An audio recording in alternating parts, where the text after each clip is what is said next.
Boom, boom, kaboom, it's Newf, Nukem in the room, and welcome to another Tuesday night edition, episode 32 of Gaming After Dark. Yes, I'm your host, it's Newf Nukem, and I am back this week.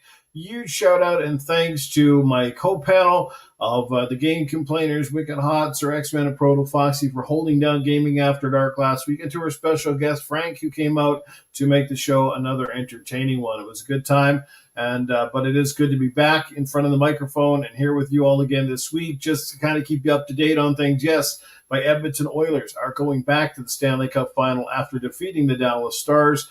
The playoffs start tomorrow night, or the Stanley Cup final starts tomorrow night. And I shouldn't miss too many more shows, give or take. Maybe on I think it's the 17th. If it goes to Game 6. I'm hoping the Oilers will wrap it up before that. But anyway, it's good to see everybody here in the chat. Without any further ado, we got a lot of topics. We're going to have to get this show rolling tonight. Let's bring in our incredible panel, including the shaded wonder himself, Perry. What's going on, everybody? How is everyone doing tonight? And on the panel and in the chat, how's everyone doing? I'd say they're doing pretty good, and a lot of you guys are going to be doing even better in a couple of days as the Nintendo Switch 2 launches. We'll talk about that in just a few minutes as well. Let's bring in the Red Menace. Proto Foxy is in the building.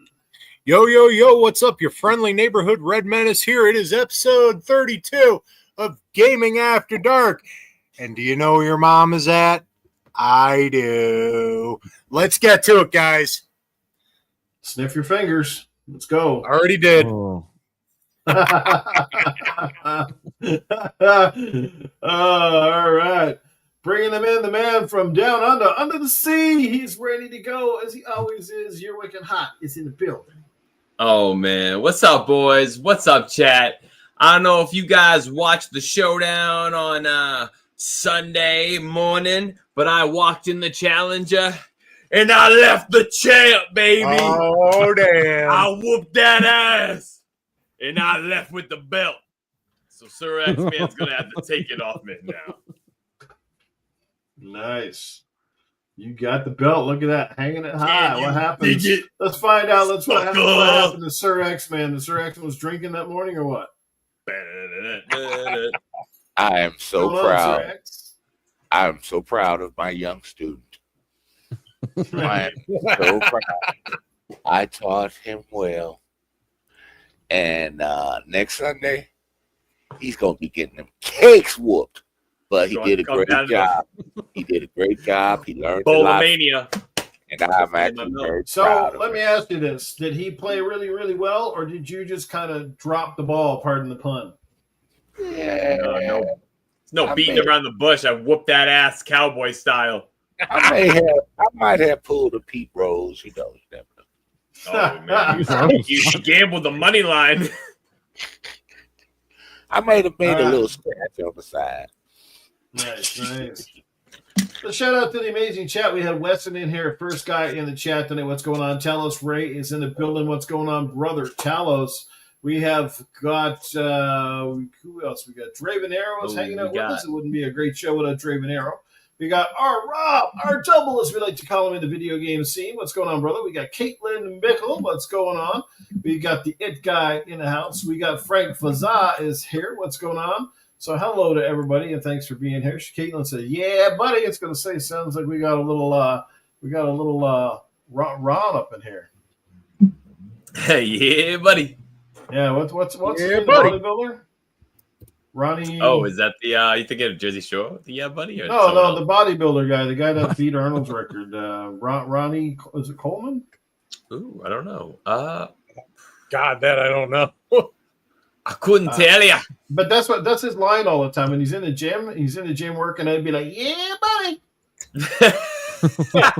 fucking hilarious, man. Like that's when you should do that at work when next week. Yeah, buddy.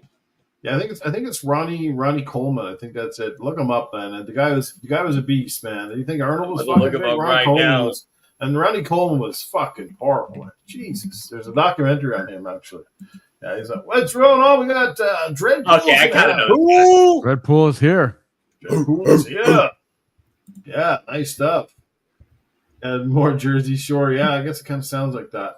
All right, well, let's get right into it. Let's start off with a light topic just to get us going tonight, because it is a big anniversary for one of the most notorious, famous game companies of all time, and just about I'd say everybody that's on this panel has had a certain affliction and a certain love for this company. We are referring to Sega. Yes, Sega, the once powerful, mighty juggernaut.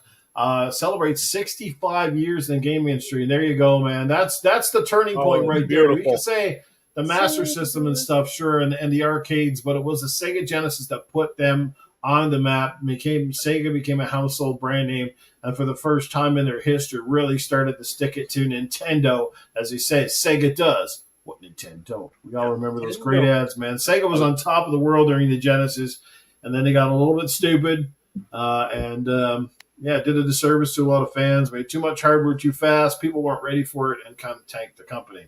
Long live the Dreamcast, indeed. See, there he goes, man. The original Genesis with the high-definition graphics logo up at the top, too. So great stuff. Blast processing. So there's going to be a space going. What the hell is that? The blast processing.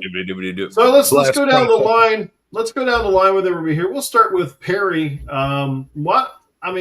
To go through 65 years of Sega history is going to be too long. We'll be here the whole night. We could do a whole show on it. Oh, my God. Look at that. The Sega Sports Edition of the Dreamcast. Oh, that's gorgeous, dude. Oh, there you go. Shout out to Mike Mullis, because this has the mode in it, the Terra Onion mode. That's the one you were with all the games on it. Damn. And there's an HDMI mod. Back up! Damn. The DC Digital, which is now, it was DC HDMI, now it's DC Digital. Yeah. Nice. Yeah, this is ready to go. That's wild.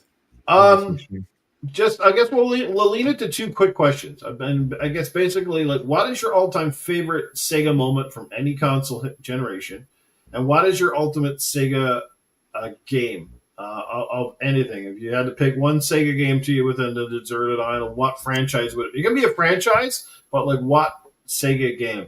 So let's start with Perry. Your favorite Sega moment and your favorite Sega game.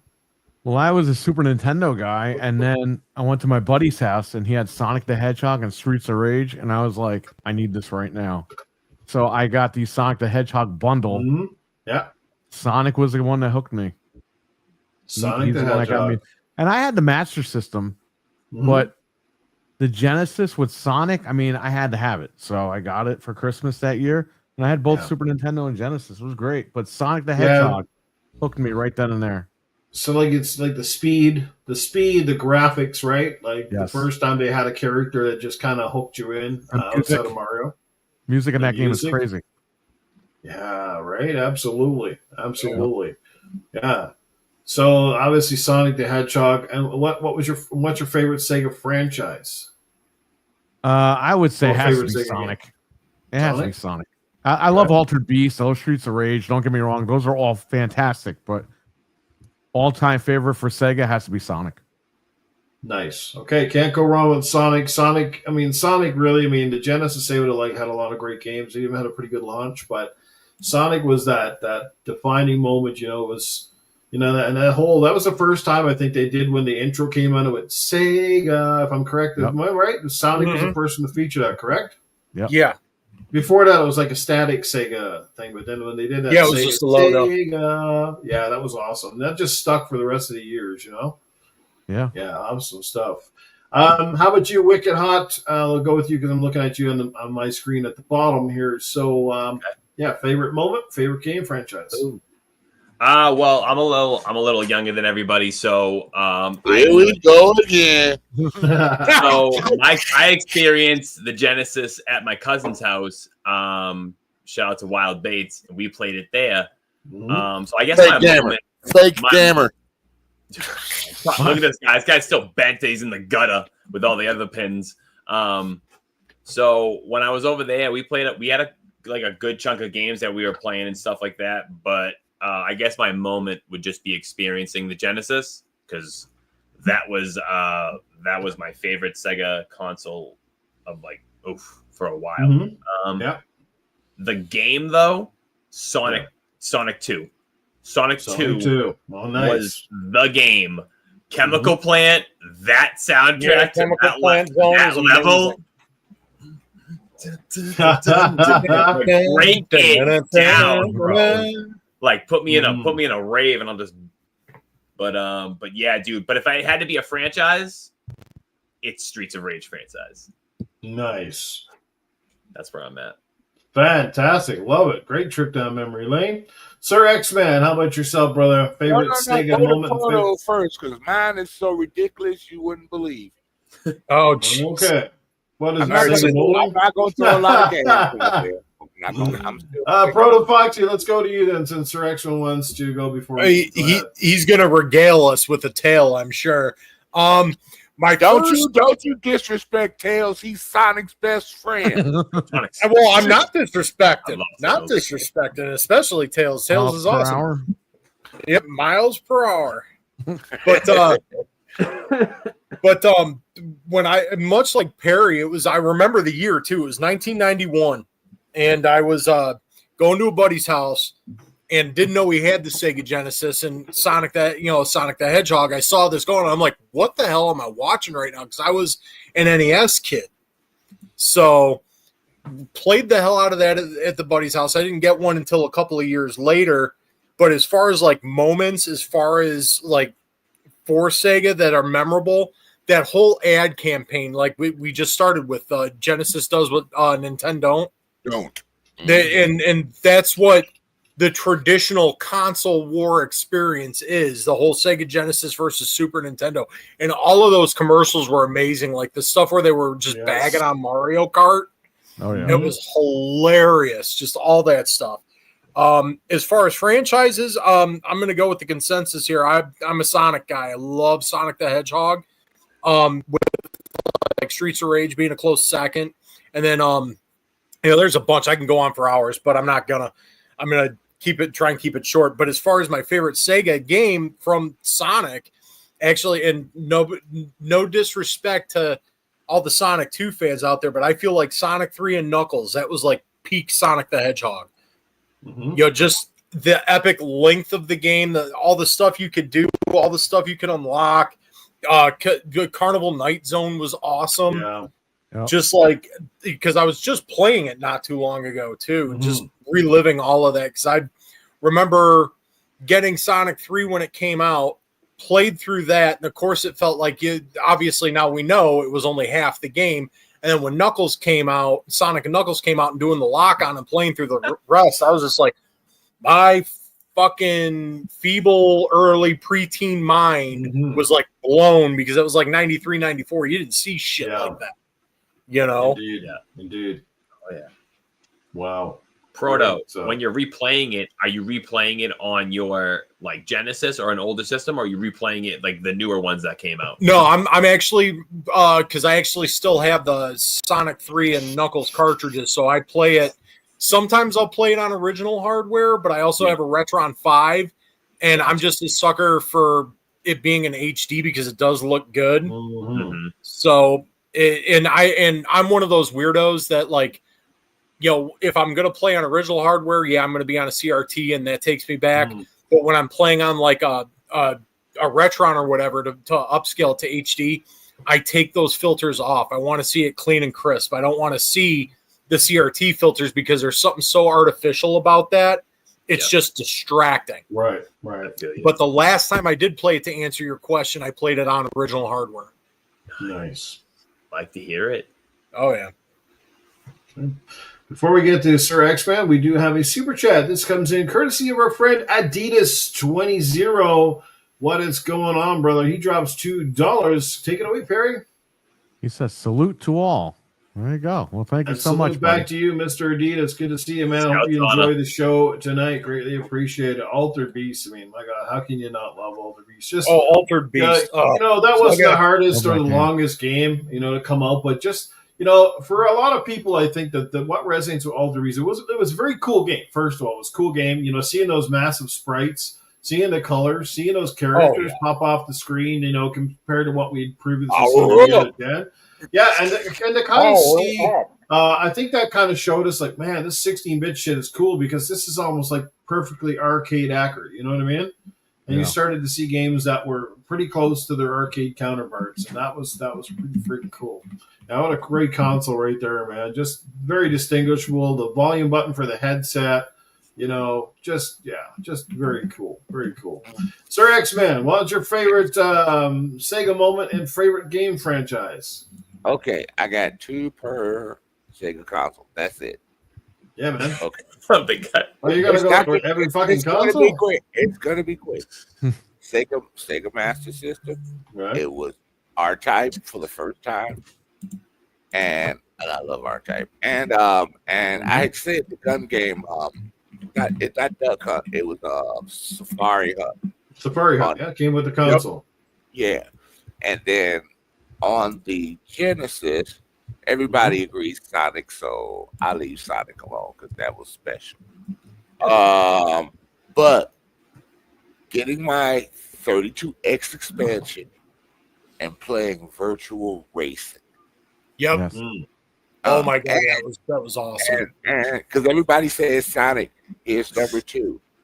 It was playing Mortal Kombat on the Sega Genesis with blood. Yep. Real blood.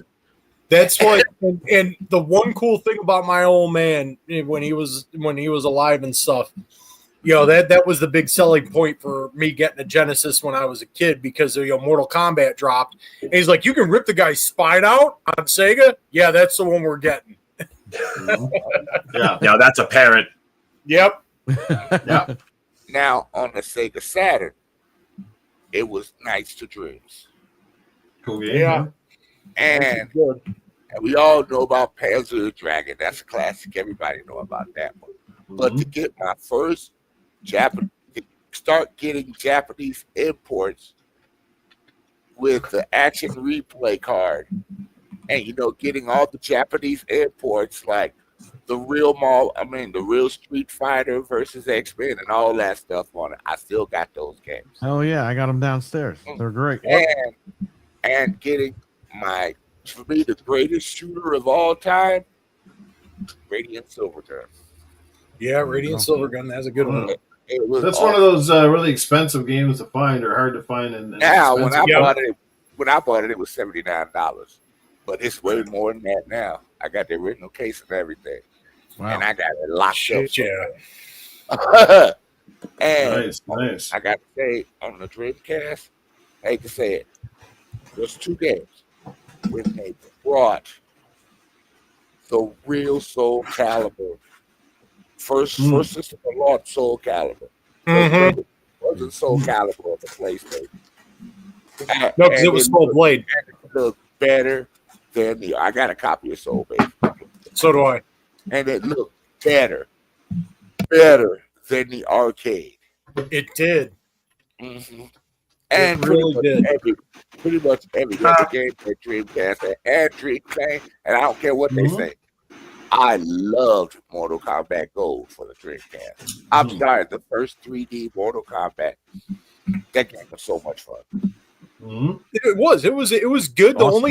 The only thing that drove me nuts about MK Gold was the fact that you really couldn't save, even with the VMU. That was the one issue, and it still drives me nuts because I'll break it out from time to time, and it's like, oh fuck, I wish I could have had all this stuff that that unlocks, but you just get to re-experience it. Right? Can I tack on one more special game? Go ahead. The original Marvel vs. Capcom 2 in its true form on the Dreamcast. Exactly. Oh my God. Exactly. That's it.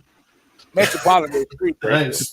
That's great, man. It's great. Awesome selection. Some prize ones in there. Great stuff. Yeah, there's a lot more that we could. Oh, I know. We could do a whole podcast. We could do the whole podcast on the 65th anniversary. Maybe we'll do a special. Maybe in the next couple weeks we'll do one. Maybe that's a great idea for. Perry got all the games. Let them throw down some. Maybe that's a great idea for one of the community game nights. Go back to everybody pick a couple of Sega collections that we could play together. Maybe do it for like a community game night, some co-op stuff or some fighting or whatever, and do it for a 65th anniversary throwback game night to Sega. We could do that sometime. Hell yeah. Yeah, that'd be a lot of fun. Buddy. All right. Great stuff. Let's shout out to the chat because we got a lot of new people coming in here. Some names I'm known 100% recognize. We got JD is in the building. What's going on, brother? Good to see you.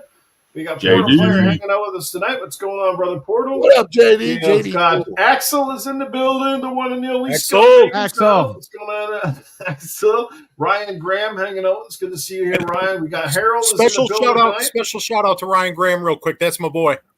Nice. Good to see you, Ryan. Thanks for coming in and supporting Proto and for supporting the podcast. Cyber Gunter's in the building tonight. What's going on, brother Gunter? One of my good buddies. Good to see you here, brother. We got Frank Fazaz hanging out with us tonight. Wouldn't be a show without Frank. Pink Pickles hanging out here with us as well. Our Rob is still kicking in the background. Matt Cleburne is here with us as well. Adidas Zero, the It Guy. Dreadpool is here. Dre Bonero, Caitlin Bickles. So, yeah, man, great crew up in here. Nate just popped in. Nate, what's going on, brother? Good to see you. Yeah, great crew. So, thanks for being here. Hit that like, comment, and subscribe button. And I'll keep mine quick. I got mine planned out. I got mine planned out. I know exactly what I'm going to say. So, Sega, real quick. Okay, I'm going to put it to this. I'm going to start with my favorite moment. I'm going to say my moment. I'm going to say my favorite moment is probably when I got my Saturn. Okay, the reason again, for those of you who haven't heard the story, the Saturn to me was special because, I mean, first of all, it was a real step up from 16-bit, right? I mean, we were stepping into the world of 3D graphics. We were seeing full motion video. The machine could play CDs, like legitimately. You didn't need to add on and stuff. And we remember how cool games like Road Rash were and Tomb Raider and a lot of cool games like that. Even some of the sports games were pretty cool. There's Panzer, Dread Gear. The list goes on, right? So, but for me, Sega Saturn was special because it was the first console I ever bought with my own money, and it was fucking expensive. I mean, I think it was over 500 Canadian. I saved up that summer. That's what I bought with it. And my friend, I was jealous. I was the envy of the whole entire community. Everybody was jealous of me because I was the first guy. I mean, I was the first guy to have a 32-bit console for a long time before anybody else ever bought one, right? So it was a really cool thing. I remember all the videos and stuff leading up to the launch of Sega, and they really put a lot of marketing behind that son of a bitch. What's he got there? Oh, my God. There you go. Yeah, right? Put it back in the condom. Oh, look at that. That's the see-through blue one. Damn. Oh, my God. I'm blue. It has an SSD in it as well. If you pull out the white, that's modded. Saturn, Yeah. If you pull out the white Sega Saturn, we're gonna have to have some conversations. Yeah. I agree with Portal Player in the chat. He says Sega was always the adult console brand. Nintendo felt more for kids. I would say that was kind of a fair assessment. And it was largely because Sega was allowing the things that other people weren't, like the blood, like some of the M-rated content, those sorts of things. Like DOA. All that sort of stuff. And my favorite moment, though, and this is going to come as a bit of a shocker, and it was when the original NHL hockey came out from EA Sports on the Genesis. The reason I'm going to say that was a moment for me, because for my friends, right, like that was the first time I got any of my friends like totally sold on buying a Sega Genesis, because obviously NHL came out before Sonic, and these guys were big into sports. And the only sports games we traditionally played up to that point were like games like baseball or Blades of Steel and stuff on the NES and the Sega Master System. And those were cool games, but they weren't all that special with the 8-bit graphics. You go back and play them today and they're a little bit rough, right?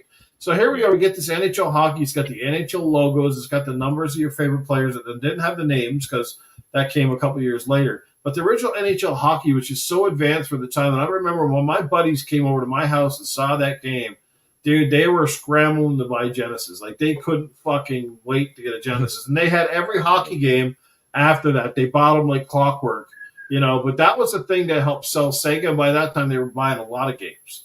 They were picking up all sorts of stuff. I mean, that wasn't my first sports game on the Sega. I think my first sports game on the Sega Genesis was actually Tommy Lasorda Baseball. That was pretty cool for the time. I have that at the shop. I remember when the Sports Talk Baseball came out, where it actually had the real voices put in and stuff, and how cool that was. And then they had Joe Montana Sports Talk Football. Oh yeah, I remember cool, all of that. Yeah, the Joe Montana one especially. Yeah. Ooh. Yeah, I was a big fan of NHL '94 on the Genesis. Yeah, NHL '94. I played a lot over my buddy's house. He had that. He was a big hockey guy. Didn't they like revamp that for the Xbox like 5-6 years ago? Yeah, or something? I think when like the 20th anniversary or whatever of it was, they added something to that game. But don't forget Bubsy, baby. Can't forget Bubsy. God, Bubsy. So that's just my trick out. Yeah. NHL 94 was the definitive game, but I mean, the original NHL hockey was the one that, like, people wouldn't have bought NHL 94 if it wasn't for the fact they were fucking going nuts for the original NHL, right? For sure. He walks so everybody else, I think my sports game on the Sega Genesis was actually when they came out with, I think I'm saying it right, when they had NBA Jam. I think that was on the Genesis. I'm not sure that year, but that was my guy. No life. Me and my friends, no life that game when they came. Well, if you remember NBA Jam when it first launched on the Genesis, they accidentally put the beta version out and it had Charles Barkley in it. Yes, they did. I remember it. And he got pissed off and really got mad. So they actually fixed it by putting the retail version in the second batch. I remember that. Say, I wish they had kept me in there. Because I was mad as hell because my buddy got NBA Jam when it came out, and he had the copy with Barkley in it, and then I went to go get it probably about a month or so later because I was already working at that point, and then it didn't have Barkley, so it was they nuked the beta versions out. It's like, son of a bitch. So just let's go with one thing. So who would you say from the corporate, because obviously with these companies we often talk about executives. Who would you guys say was more instrumental to Sega's success? Would you guys say it was Tom Kalinske? Would you say it was Bernie Stolar? Would you say it was Peter Moore? Which one of those guys were instrumental to Sega? I would say all three. I think all of them. Sega of Japan was constantly fighting with Sega of America, and those guys were trying to push it forward, and Japan was like, oh, no, you're going to do what we tell you to do. And they're like, but we're over here telling you what's working. Right. It was a constant power struggle between Japan and America. And if Sega of Japan just like let them chill out a little bit, things would have been a lot better. That's what I think. And things are starting to repeat themselves all over again, isn't it? Yeah, no shit, right?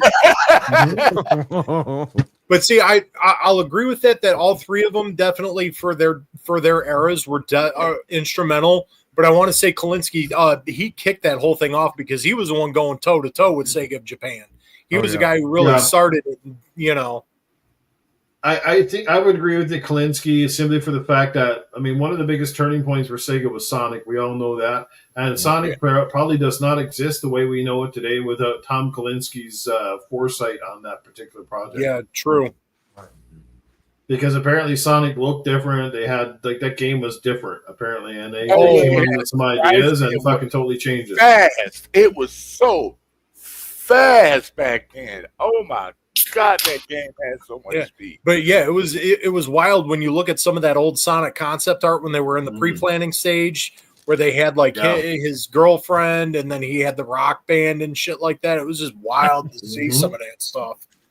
Yeah, because who with the aspirations there, I'm just going to Sonic. Who would expect a platformer to have a pinball room where you had to try to bounce up to this area? Nobody did. Who could imagine stuff like that, dude, back then? Yeah, Mario, you had a little pipe. Sonic had pipes everywhere. The mind of Yuji Naka. Yeah, the mind of Yuji Naka back then. Crazy how we remember shit like that, And anytime it was a great soundtrack, it was Yuzo Koshiro. You got to absolutely. If it wasn't for Sega, just imagine every game that Yuzo fucking did a soundtrack for, they were fucking legendary. Right? Shinobi and Streets of Rage. Yeah, you still can't touch the Castlevania Bloodlines. And don't forget Sega's 16 bits of sound quality back in the day. You didn't have that on Nintendo at the time. You did only the Genesis did because it had that sound chip built into it. Yeah. So and that thing sounded. And the first time we saw the controller, right? 3 buttons. Holy shit! Yep. Damn. What are we doing with that thing? Yeah. Crazy. All right, so great trip down memory lane. The chat's been chiming in here too with some great memories. It's awesome. Yeah, we remember those selling things to blast processing and all that sort of shit. And man, just crazy times. Anyway, congratulations, Sega, 65 years. Many of us have fond memories. Hell yeah, cheers. We're still happy to see that you're still around, even though a little bit of a different company than the one we remember, but you're still making some pretty good shit. So, yeah, keep it up, man. Keep it up. Who knows? Maybe we'll cross our fingers and hope for a Dreamcast 2 maybe someday. Maybe they finally make one. Who knows? But just don't make it a handheld portable, please. Make it a real thing. Yeah, Dreamcast was set on an unfortunate launch time in history. Too bad. They finally got stuff right and things went downhill, right? Oh, I had the Game Gear. I'm sure Perry got it around somewhere. Yeah, I got a modded one. You would have a put an LCD screen in my Game Gear. I got two sitting around, but they don't work. I got to have them repaired. Hey, send it to Perry. He'll fix it. I know. He and I have been talking about this. I just got to get the money together. Batteries. Yeah. Fred traded in his Game Gear and it didn't work, so I recapped it and I put an LCD screen in there. It's at work though. I don't have it here. Shit. It's in a blue shell and everything. So that's all right. Let's get to one of the big topics of the night. Obviously, hard not to do the show and not talk. But we are now officially less than a full 2 days away from the launch of the Nintendo Switch 2. All right. But what I want to know from you guys is, first of all, I know, Perry, you've secured yours. I think Frank secured one. Who else on this panel has secured one? I think you got one hot. Oh yeah. Okay. All right. So we got two of the panel members that have got theirs secured. I would assume that, I'll probably get one at some point. Proto, do you plan to pick up one at some point or not sure? Eventually I'm gonna. I'll wait. I haven't bought a fucking console on launch day, since probably the GameCube. So I'll wait until I can get one snag one at a decent price. That's if they ever go down to a decent price at the rate the consoles have been going right now. Gone are the days of sales. Jeez Louise. That's what pawn shops are for. Oh, true that. That's what Newfonomics is for. Create a billion things to get one. X-Man, you planning to get one in the future? Perhaps not. Hell to the no. To the no. So we got one guy who's obviously not overly excited. What if they only put Battlefield on the Switch? He's coming on over. Stop it! You still keep trying. Switch PlayStation. He got quiet for a second.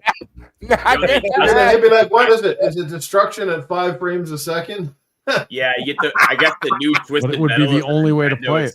Then I get sniped in the destruction, right? Yeah. You throw a grenade at a wall, it blows up 15 seconds later because of so much lag. Hey, you can do that in Halo without the lag. Breaking news, folks! Breaking news, folks! Twisted Metal is only on Nintendo. Oh man! Then you'd see Sir God, no. Running to the store. That would piss off so many PlayStation people. Oh man! Oh, that'd be hilarious, dude. So, what have you guys heard about the Switch at this point? Because one thing I've noticed, and one of the media outlets was saying, like, they kind of found it conspicuous that there hasn't really been a lot of hardware reviews leading up to the launch here. Do you guys see it as a red flag? Are you concerned at all about any type of hardware issues at launch? What's the hype meter? I mean, obviously, for the first time in years, the stores are planning to do a midnight launch. So that tells you there's definitely some numbers for this thing. So I'll start with you, Perry, since you probably know the most of any of us when it comes to this shit. You know what I say about the journalists not getting reviews for this or hardware reviews? Mm-hmm. Good, fuck them. They're a bunch of fucking idiots anyway. Yeah. All they're going to do is... console. Let me tell you something, okay? And this goes back to the Xbox One X, okay? These companies like IGN, they didn't even get the Xbox One X, and they were still rating Xbox games that were patched, but they weren't even playing them patched, and they were giving them low scores. So fuck all these guys. I hope they don't get this shit ever again. I hope that Nintendo, I think that their whole thing is let everybody play when it's ready to play. Yeah. You know what I mean? They don't want one nerdy guy, IGN, going, it doesn't do this well, and then like 5 people don't buy it. Right. So Nintendo's like, you know what? Fuck everybody. You're getting it day one, and screw you. And then watch IGN glaze it after that, you know. Yeah. Right. Oh my goodness. That's my whole thing. I don't think they're hiding anything, but I know what Perry's saying. Screw you and your suck ass reviews. Just curious, Perry. Obviously, you got the console lockdown. What games are you picking up at launch?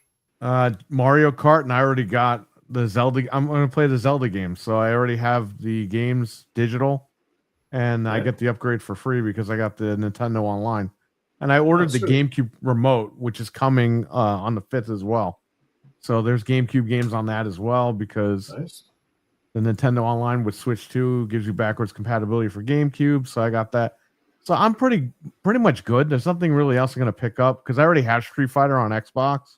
So I don't really need it on Switch. And then next month is Donkey Kong, so I'll pick that up. Okay. Nice. Well, Donkey Kong is looking really good. And I got Mario Kart's. Well, Mario Kart's self-explanatory. I think it's safe to say that game is going to be like, if you like Mario Kart, it's going to be amazing. I got the SD cards and I got the screen protectors. I'm ready to go. Oh, dude is ready to go. Hey Perry, when you get it and you play Donkey Kong, tell me how much it feels like Dick Dug. Oh yeah, it looks like Dick Dug, right? Right. Yeah. So you guys are. What are you going to be streaming live tomorrow night in the lineup? Is that correct? Yeah, we're gonna be at the line at Best Buy, picking them up, and then when I get home at like 2 or 3 in the morning, I'm gonna unbox it live. So I got to get sleep tomorrow. Xbox showcase. And then we're getting together this weekend at the shop because it's the 9-year anniversary of the shop. So we're all getting together for that. Nice. But it's also the launch of the Switch. So we're gonna play Mario Kart on an 85-inch TV. But I got we have 3 TVs in the main room, and then I have 2 monitors. So we're all gonna connect our Mario Karts and just go. LAN party. That sounds fucking awesome. Yeah, it's like a wireless LAN party. Yep. Damn, I need to come visit you guys. God damn it. Oh shit! I got to make my way to New York. Making my way downtown, walking. All right, for the next guy that's on there, UrWicked Hawt. Obviously, you're getting excited about the launch, and what games have you secured? Mario Kart, obviously. Okay, so I ended up scoring the bundle for myself, so naturally I got Mario Kart. Just for shits and giggles, I'm going. I think I might just go to the midnight release tomorrow because I put money down. I put like $5 down after I traded stuff in on Cyberpunk because it's the only 64 gigabyte cartridge they have out right now. So I figured I'd get that, and then after that, there's a game called Fast Fusion. It's only $15, but dude, it looks like F-Zero sort of kind of with the way the racing is. Check it out, everybody. It's a cheap game to play on day one, and then for the enhancements, I'm going right to Pokemon Violet and what is it, Zelda Echoes of Wisdom, and that's it. That's all I'm doing that day. Damn, busy guys, indeed, busy guys. Oh, yeah. You guys think obviously this is gonna be a very successful launch and then kind of fizzle out quickly, or do you think Nintendo is going to carry a lot of momentum here heading into the fall? I think all you gotta do is look at the lines built up on day one around the corner for that damn thing. That's all you gotta do. Yeah. And then you look at X-Man staring at him and yelling and shaking his fist. Yeah. Why are you waiting in line? Damn you kids! I used to wait in line for my consoles even in my late 40s. Yeah, look at Perry. I got 360. I finally got it, Perry. The 360 I waited all night for the 360 and the PSP. I was my ass off in the car for the PSP. I'll be waiting in line for the next Xbox. Apparently, it's called PlayStation. Oh, man. Shots fired! Dude, my buddy almost bought the wrong fucking micro SD for the Switch 2. He's like, hey, is this the one I need? I was like, no, you didn't buy this, did you? Oh, man. I was like, get this. He ended up getting the gonna have like the real high speed cards for those fucking things. Yeah, I got the 256. He ended up getting the 256. Yeah, me too. Disc. I think there's like a bigger one, but I just felt comfortable with the sand discs for right now. It's time to add another handsome bald man to the panel. Here is the one and only Mental 9. Oh, yeah. There What it is is. up, everyone? Sorry I'm so late. Life You're gets in brother. the Good way to see ya. sometimes. Wow, I was Good to about be to call here. you Luke for a minute. Thought you had internet problems. That's what I was gonna call you. No, not internet problems, but I was having some audio issues I had to work through. Turns out the base station for my headset was the problem. So luckily, I had a spare, and now it's working. So who knew? Good to go. That's what it is. At home, trying to hook up the old Sega Genesis to the internet. Gotta have that X-Band. No doubt. That's probably every Good kid's times. reaction these days when they fire up a Genesis. Like, what? There's no fucking Wi-Fi. There's no multiplayer. Like, you know, Why is there a cord to this console? what are the fucking cords? What the No fuck? kidding. What the hell am I supposed to do with this? That explains no, why it's our just dad's generation, everybody's got the hunchback and their necks all cranked over. Like, Now where's it the game makes save? sense. Where's the game save? I'm sorry, I didn't have the cartridge with the battery in it. No, you got three lives in it to start over from scratch, bitch. That's how it was. Unless you put in the Konami code. Oh man. Oh man. Fuck. How about you, Mental? Since we're on the topic, you're just coming in we're talking about the Switch 2 launch. Are you planning to pick one up for yourself or the kids, or? I am not at this Okay. point in the game, but eventually maybe. Down the road, possibly, yeah. Yeah. But at Nice. the moment, my daughter's perfectly happy with her current Switch, and I got her a Game Boy Advanced a little while ago, so she's been playing with nice. that a lot. She's right into the retro stuff. I actually got a video that I'm working on with that one that I did with my daughter, so that hopefully I'll get that edited and out within the next week or so. But Gotcha. yeah, good times. Nice. Cool, man. Well, we might as well just go. I'll just take a quick step back because I know you're definitely from our neck of the woods and our generation. So we were talking about the 65th anniversary of Sega. Can you pinpoint perhaps your Sega favorite moment and your favorite game or franchise? Geez. Sega for me was all about NHL. I played a lot of NHL 94 and 95. Hey, You damn Canadians. I'm the only guy that said NHL too. Everybody else like Sonic or something, right? Yeah, no, I played like religiously NHL 94. I played it a ton the whole season and won the Stanley Cup, all that stuff. Did the same thing with NHL 95. And I played a little bit of, what do you call it? Mortal Kombat. Played some of that. And what else? I also had FIFA. I had FIFA 95.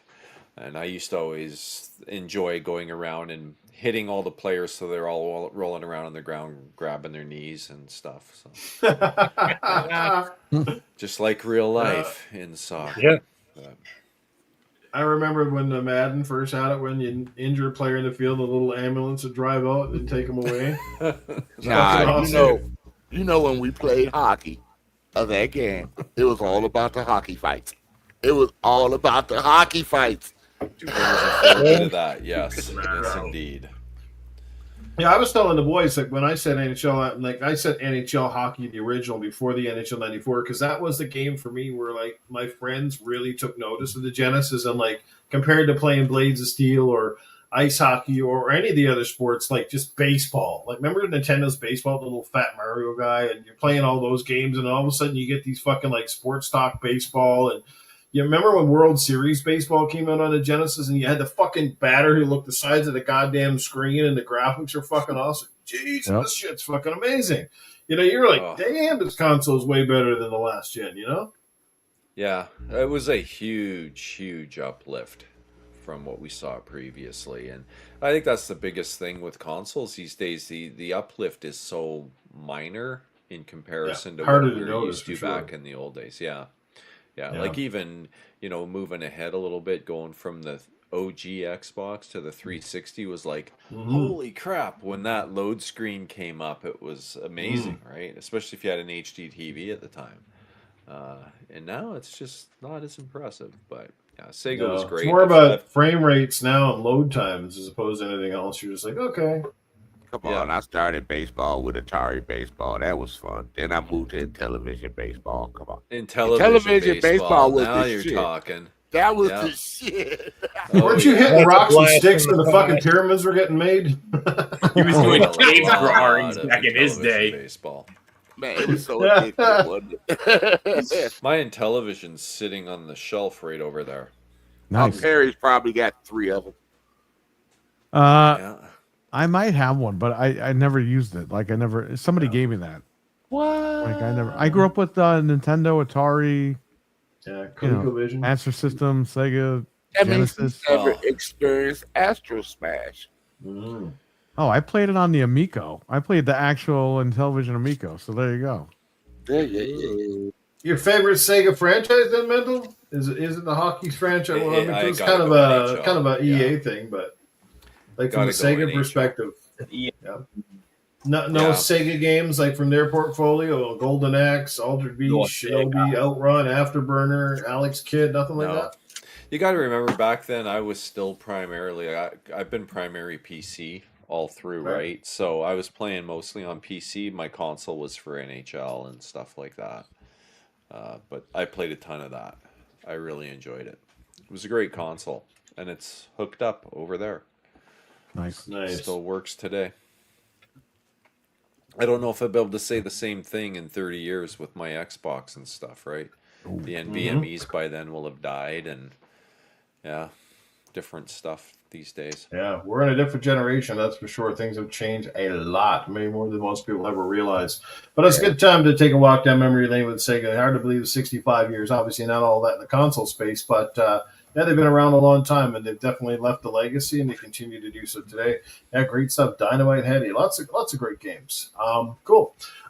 So switch to launch. I mean, I don't have much else to say. I mean, I think it's pretty much self-explanatory. The hardware is, it's virtually identical from a form and functionality. I guess let's talk about this one feature, because I think this is a make or break feature and something that we've kind of clamored for. How do you guys feel now that Nintendo's finally coming into its own a little bit when it comes to online? And they actually have the camera, and now you can actually call people and do sort of the party chat and play games. How much is this? Is this a game changer for Nintendo now, or is this the kind of thing that you think kind of just gets overshadowed or won't get used very much at all? I can test. Let me test this one. Just like when Xbox 360 started with a camera, I can see strip Mario Kart. Nah. Whoa! Oh Lord! But there shouldn't be. There shouldn't be. Just there shouldn't have been on the Xbox. Is X-Men's little pins on that system. Mom? I saw some crazy shit on that Uno Xbox 360. Chris game. Hansen's gonna be a I know, right? No, that Full House Poker was worse.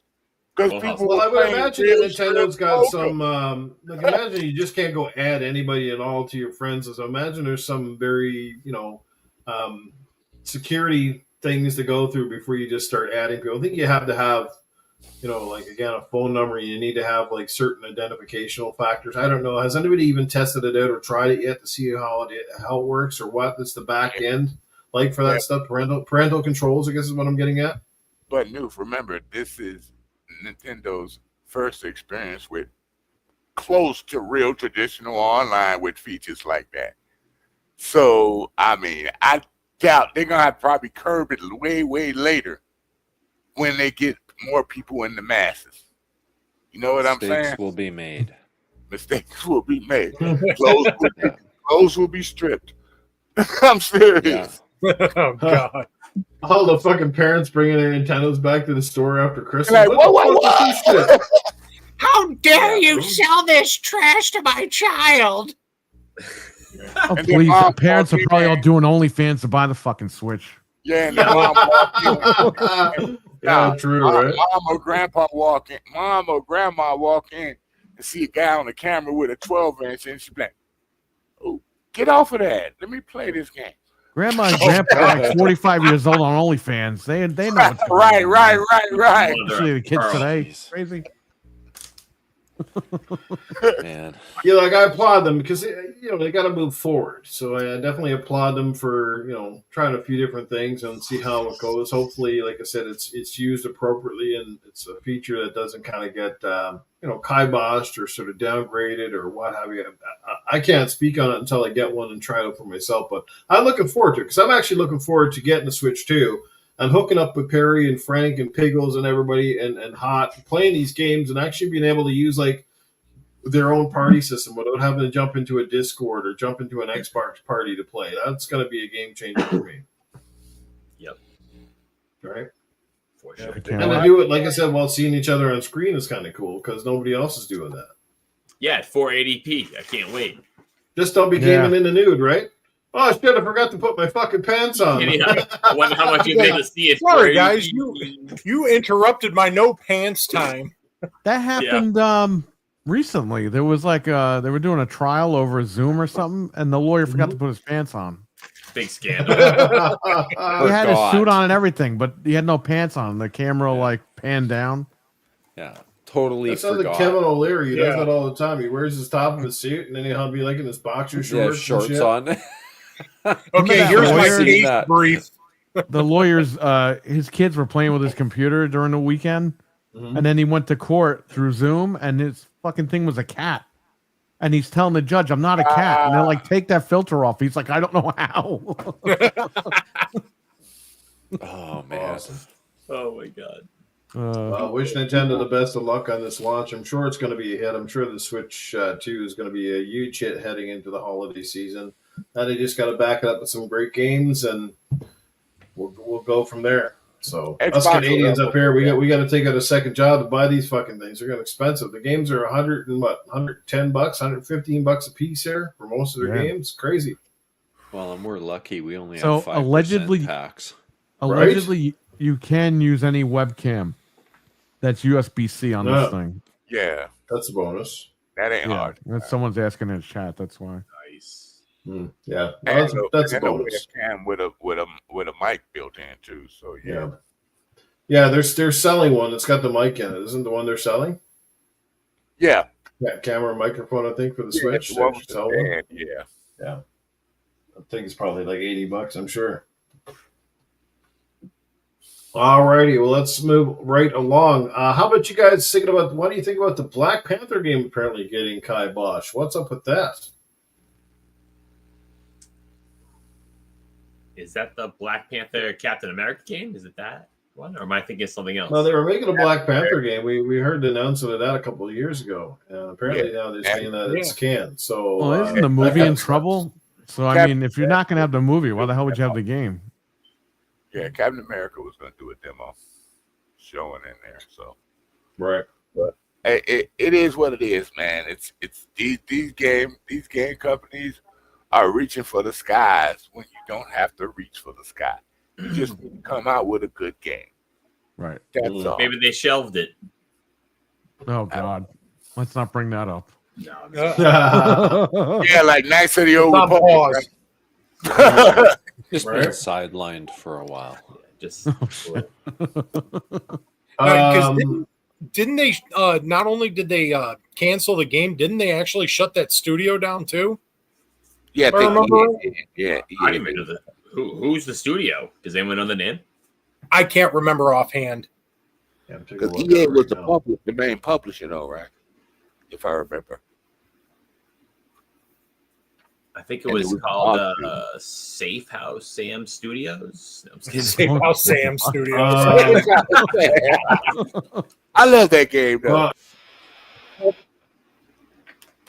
That much I do know. Well, you know what we do? It's called Much About Nothing now. It's done. This is true. I just forget the studio behind it. I'm just trying to look it up here. I'm looking it up now. I think it's unfortunate because I think, Black Panther's a pretty cool character, obviously. It's too bad kind of what happened with the movie franchise and obviously what happened to the lead star, passing away. And I think that really killed a lot of steam. And I don't know, I've never even watched, I love Black Panther, but I haven't even watched Wakanda Forever because you're not missing nothing. it just didn't look good to me, Wakanda Forever. It's like, oh, now it's just a bunch of like Black Panther wannabes and a bunch of women running around. I was like, what the fuck is this shit? It went woke. I'm not talking about that. Yeah, that's what I kind of hear. A lot of Marvel shit's kind of gone woke right now. That's a path we don't want to walk down. I just want to say one thing. I don't like what they did to my Doctor Who. That's all I'm gonna say. So anyway, the Black Panther game, it was being published by EA, and I'm trying to find the damn, where's the studio? Because they did shut down the studio too. Hey, fucking Safe House Ham Studios. Do you think as well that the movie industry, which recently, like we've noticed that Disney and Marvel Studios have having trouble with a lot of their films at the box office, do you think that's also might have been giving some of these people cold feet now?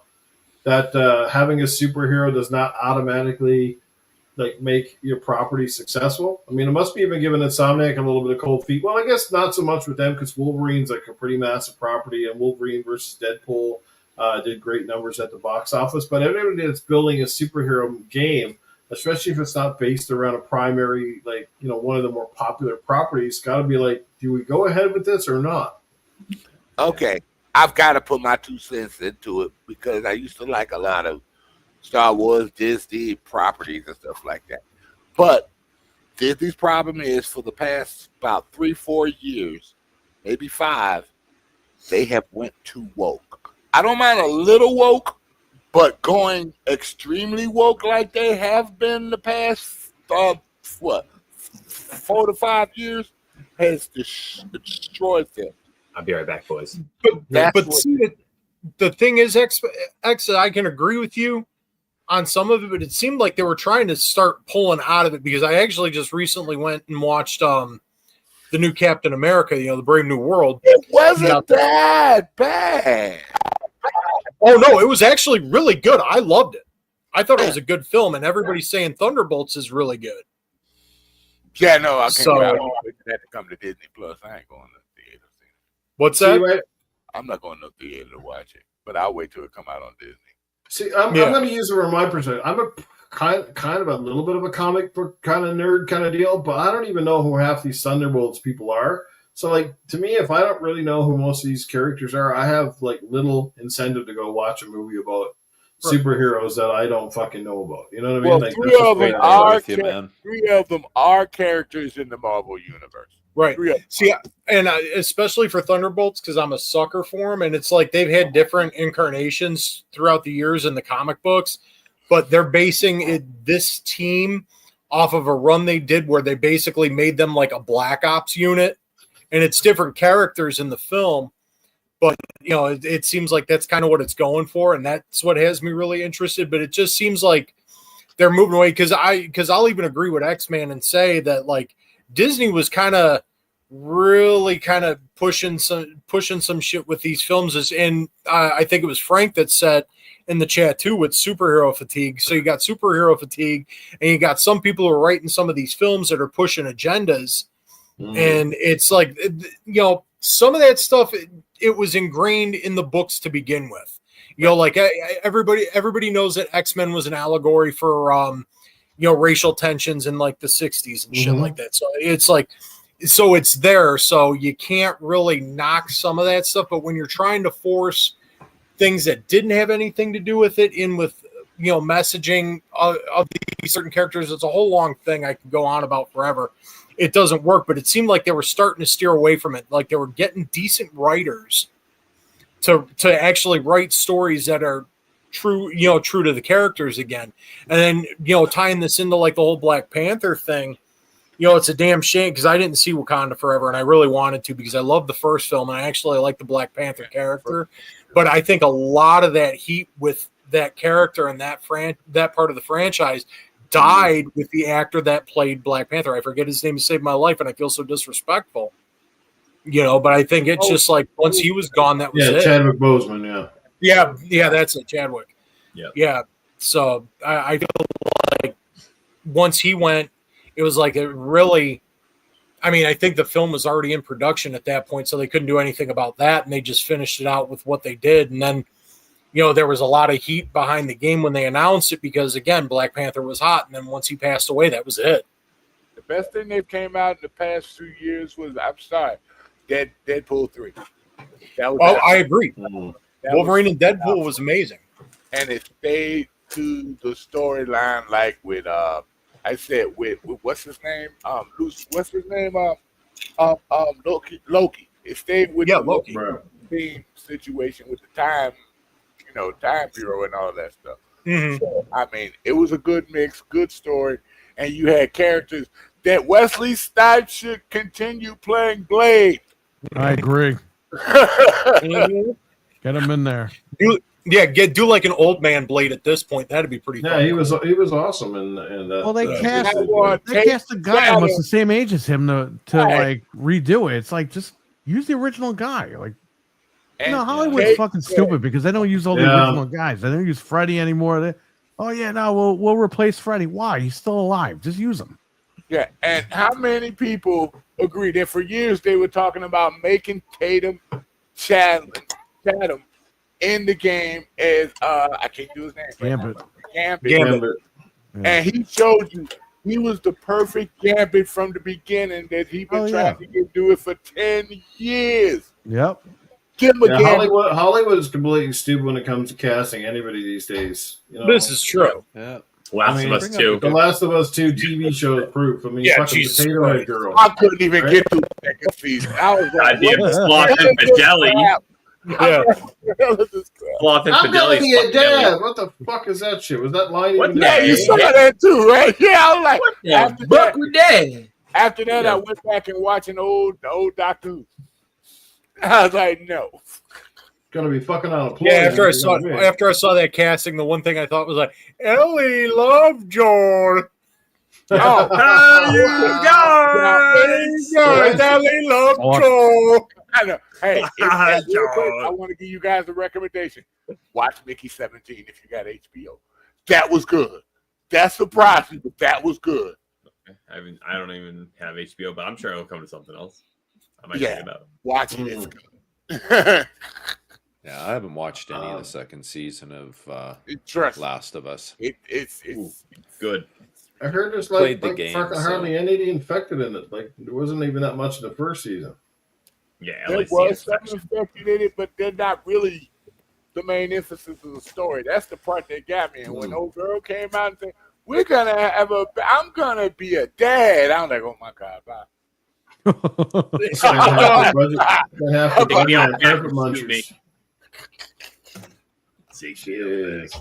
Yeah, why Hollywood is a prime time to tell you it's stupid because why didn't they already years ago even have Dave Bautista hired for fucking Marcus Phoenix when the guy kind of looks the part, acts the part, and fucking basically said he wanted to be it. They're making this Gears movie, but there's no talk of him being Marcus Phoenix, and by the time they fucking cast him, I'm sure Dave Bautista will probably be 65. I think he already is 65. They've been talking about a Gears movie for what seems like a decade now. They have been literally a decade. But it is actually now, because we had talked about this a couple of weeks ago on the show, that they got the director, the fuck's his name? He's 56. Oops. Yeah, they got a director hired and everything now, so it should start any time. So there's supposed to be an animated Gears show on Netflix, too. Oh, God. Because they showed great. They ruined the Tomb Raider animated. I mean, I did not like it at all. If it's a cartoon, that's fine. But at the same time, if it's anime shit, I'm sorry, in my opinion, I'm gonna fucking flip my desk over. It was the way the Tomb Raider cartoon was. It's like a silly story, and I was like, nope. Yeah. Stick to the source material, man. That's all you fucking guys got to do. But you got to change everything. You got to adapt it for morons who aren't fans of the franchise to begin with. That's the problem with all these fucking shows and movies constantly try to cater to the audience they don't have instead of trying to make sure that they do right by the audience they got. And you lose everybody. The audience that are fans of it, like they did with Doctor Who. Right, exactly. Yes, RE fans know it all too well. Absolutely. Just stick to the fucking source material. You got enough of it. You got books. You got fucking everything. Just games, but no. You just got to go fuck it up and put your fuck with it. You gotta go fuck because we're Hollywood. Personal agenda and stuff. Most of these games write themselves. What do you guys, speaking of, since we're on the topic of movies and just, in the superhero fatigue, do you guys think the new Superman movie is going to do well? Because there's a lot riding on this one, apparently. And from what I'm hearing, it's not looking very good. From what I've seen, when I see the trailers, then I'm gonna stop talking after this. It's just what they do. They go for spectacle instead of building the story. So what I'm seeing is more spectacle than you interacting with things. I'm tired of the spectacle. Like the original with what's his name, Superman in the 70s. There was more story in that than there was of Superman and how he came to be. I'm tired of seeing that. I don't need to see the spectacle. The spectacle is fine, but you don't have to have it every 5 seconds in a game. I mean, what's up with that overgrown kaiju that looks like he stepped out of a bad Pokemon production? I know.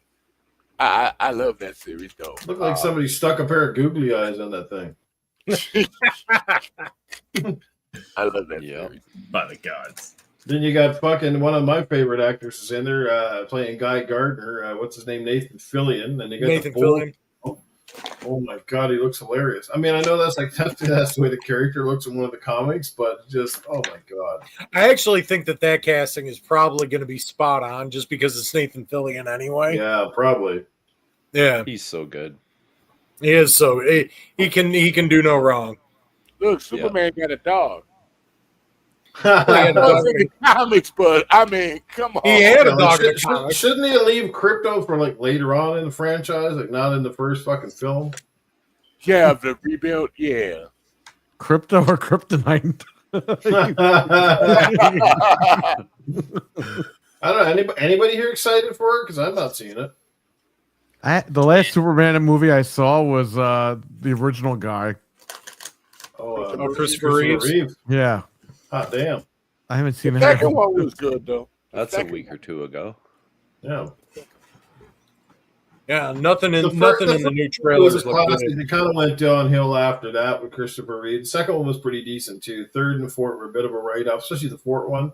But Christopher Reeve was the pinnacle of Superman. Looked the part, acted the part. I mean, I don't think there's too many people out there that would disagree with that. That guy was just on point.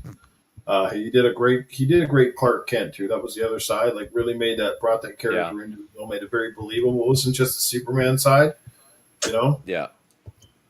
Yeah. The suit was comic accurate, Klutzy version. See, that's the one thing I don't like with the new one is that fucking suit is awful. Like people say, it looks like a Temu underwear suit. It really does. Like it's baggy. The fucking collar looks weird. The crest. I ordered an extra large. It's like, double XL. Photos of the movie in the new chat, by the way. Mm-hmm. So whenever you get a chance, check them. Cut that shit out, you Superman's like, I can save dying planets. I can do everything, but I can't save Xbox. Yeah, that's like when DC recast the Flash that was in didn't put the Flash that was on the TV show in the movie. That was very disrespectful. Mm. And I thought he should have been Flash. I actually enjoyed that Flash film though. Not bad. I watched it mostly for Michael Keaton and the Batman. This is true. That I agree. Yeah. That was the awesome. Flash series was incredible.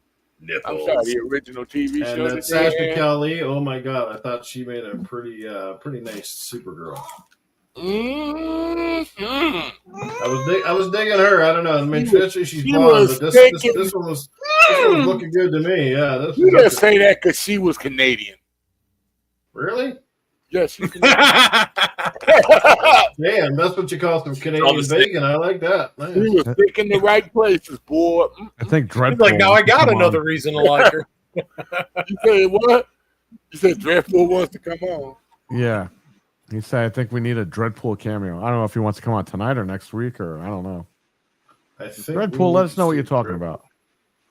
Yeah, stop confusing us. You got enough confusion already.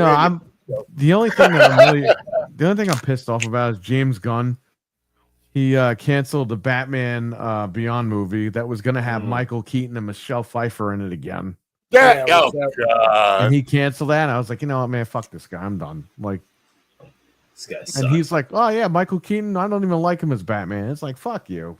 It's like, well, I mean, you know, wrong. I don't mean to be that guy, but and I hate to say it, I don't like to be one to harvest like the hate, but the way that these guys did Henry Cavill in was so fucking shitty. Oh yeah, you know, and then they act like this other guy is like what, just a couple of years younger. Like, oh, we need to go with the younger actor. Like, you couldn't have cast a better fucking Superman than Henry Cavill. Yeah, like, why can't you just reboot him in there or do something and come up with a new story? That's what I'm saying. Like, these guys act like it's so stupid. They act like it's like you know, Gal Gadot is one of them. forever. Like they had the cast there. They were all there. They just, you know, it was it was easy. I was waiting to see Cavill versus The Rock. I was waiting for that. Right. Black Adam against Superman. Man, I wanted that. Yeah, me too, bro. That was awesome. Hey, we need to talk. Love that cameo. Cool. Right? Yeah, let's just say they threw away a lot of these franchises before they even really got to get going. I mean, even a Man of Steel 2 would have been absolutely a dynamite movie. You know, like just a Superman movie on its own. Yeah, that would have been high. And Snyder to come up and finish the Snyderverse at least, you know, like put an ending to it. I don't know. That's just me. I just pissed off with that. I'm mad because I can't get a new Star Trek 4 because they've been fucking around with the actors. Sorry. Yo, I got a question since you guys are talking about Henry Cavill.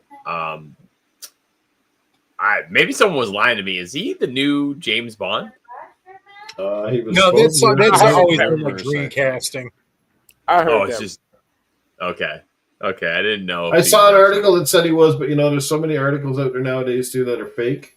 Yeah, he has expressed interest in playing the role. I know he'd like to play the role, and I think he's perfect for the role. I think he has the wrong build. He has the wrong build for James Bond. He really has the wrong build for it. Well, what's his build supposed to be like? Slender Man? No, God. No. Well, I'm going to tell you the perfect casting for Batman. The writing's on the wall, and he even said he would play the role for free. Is the guy that plays the new Jack Reacher? What's his name? Alan Ritchson.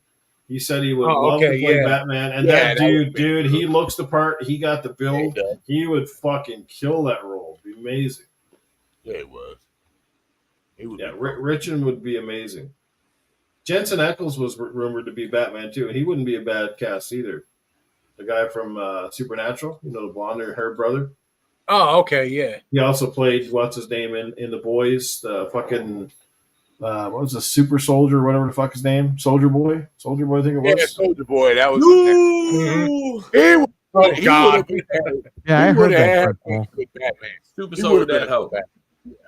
Yeah, Alan Ritchson would be good in Gearsman too. You could put him as Baird. Holy fuck! What about R-Truth? Oh God! R-Truth. We want R-Truth. R-Truth is Batman. Terry Crews got to be Coltrane, man. He'd be awesome.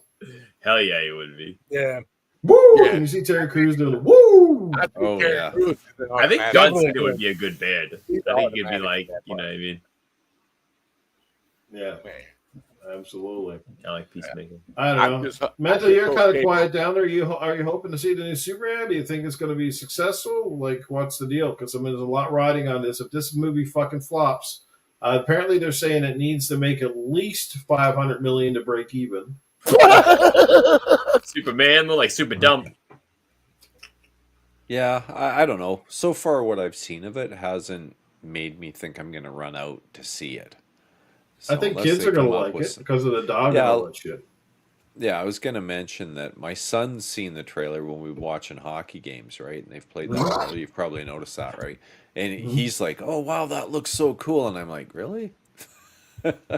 But, you know, I'll watch it eventually once it hits streaming service. I'm not going to go to the theater, though, to see it. Yeah, me neither. It'll be did watch the new Mission Impossible. That shit was awesome. Yeah. I heard it was good. I want to. Oh, fuck, it's good, man. Tom Cruise is fucking kick-ass. Watch the stunts that he did. Just unbelievable, dude. Unbelievable. That guy's in his mid-60s, isn't he? Like 62. He's up there. 62, 63 this year. Early, yeah. What the fuck? Oh, I got one for you, dude. You're making another Matrix movie. Well, okay. Why don't they learn to stop? Yeah, stop while you're ahead, or fucking, Jesus. Yeah. Sometimes you wish they could just get rid of some of the shitty ones and forget they ever existed and just go back. Like, so someone was like, "What order do you watch RoboCop in?" And someone goes, 1, and you're done. I was like, "Yep, that's true. Just watch the first RoboCop, forget about the rest." No, you can't forget about 2 because it's just so ridiculously awesome. Yeah, 2 is good. I was just because it was funny because I was just showing my son the RoboCop films, and we got got 1 and 2, and then he started watching trailers for 3. He's like, I don't know if I want to do this. I'm like, no, we're in too deep now. I had to suffer back in the 90s through this one. You're going to suffer through it. You'll appreciate how good the first one is after you see how bad the third one is. Oh no! Give me another hot lady and make In Too Deep 2. Remember In Too Deep 1? Oh, the one with that big shark? Yeah. That was a good movie. I think Jessica Alba was in there. I've watched too many movies in my life. All right. Any further thoughts on any of these conversations? Anybody? UrWicked Hawt? You excited for the Superman movie? Oh, not really. No, doesn't sound like it. Yeah, not really. It's more like a 50-50. I'm definitely not seeing it in the movie theater. Maybe I'll catch it on a streaming service, or if I can just rent it on maybe something. But I was just Henry Cavill. What the fuck, man? Should have been another Henry Cavill movie. We should, I saw Black Adam. Like, what the hell? Never gonna see that ending unless it's like another multiverse. And Henry came out and did a video where he said, "Yeah, the studio hired me back, and they're looking forward to making another Superman." And then a couple weeks later, the fucking Gunn and that Zaffron fucking dude take over, and they're like, "Yeah, no, they canned my ass. They're rebooting everything." I was like, "What the fuck?" Yeah, and he left The Witcher because of that, and had to recast him because of all that crap. That, and I also heard he wasn't happy with the way The Witcher was going because he's a big fan of the game and the books, and apparently they were making too many liberties, and he was getting really pissed off with it. Right. I know one movie everybody's going to see, Happy Gilmore 2. Oh, absolutely. Yeah, absolutely. Isn't that on streaming? Is it on Netflix? Netflix, Netflix, 25th of the month. Nice. Oh, I can't watch wait it to there. see that. Yeah, let's see that. Oh, absolutely. Happy Gilmore, baby. Let's go. You eat shit Shoot for or get breakfast. Oh, man. All right. All right. Sounds pretty unanimous. Let's move on to the next topic, and we're going to chat about Sony and the state of play. Comes up tomorrow, June the 4th, guys. I don't know about you, but I feel like this has to be Sony has to deliver something at this one. With the Nintendo Switch 2 coming out, Xbox hitting on all cylinders from, their games coming out, and Sony's been notoriously kind of quiet. What do we hope to see out of these fucking guys tomorrow? Anything or nothing, or just a third-party showcase? Like what? Sony's got to be showing us something about anything at this point. What do you guys think we see tomorrow? Maybe some Wolverine, perhaps? What do you think? Anybody? Proto? Anybody who wants to take the floor of this one? What do you hope that they show tomorrow? What I hope and what I think they should show is, you mentioned it, just start showing Wolverine. That's your big first party one that you've got left at this point, because Marathon is DOA, and what else is there? I mean, it would be smart for them to give us some kind of bone when it comes to Wolverine. What I think the state of play will be a third-party showcase. We'll see a bunch of third-party games. We might get some gameplay off of some stuff that we're seeing, because didn't Summer Games Fest just do a stream or something not too long ago?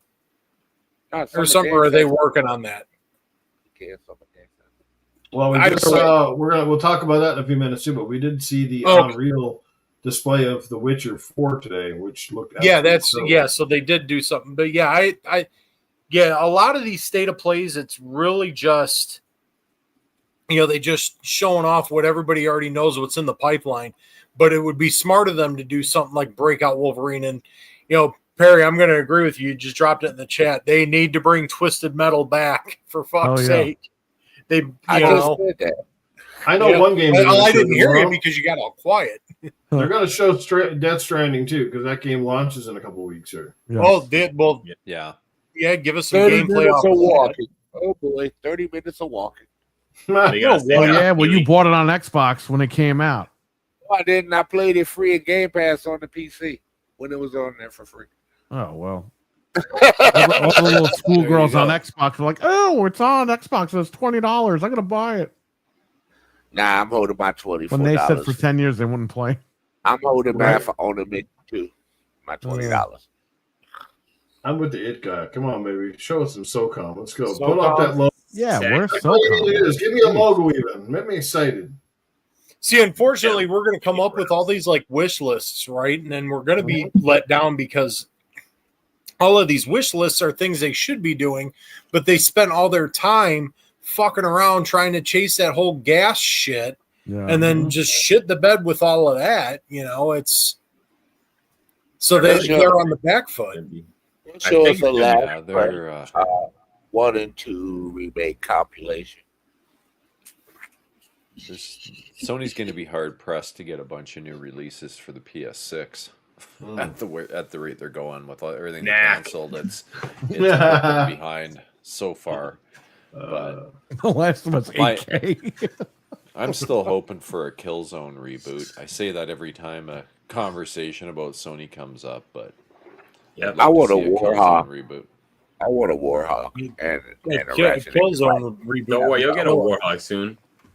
I love Ratchet and Clank, and I can't believe they said they were gonna stop making Ratchet and Clanks. That pissed Yep, me off. expanded that studio.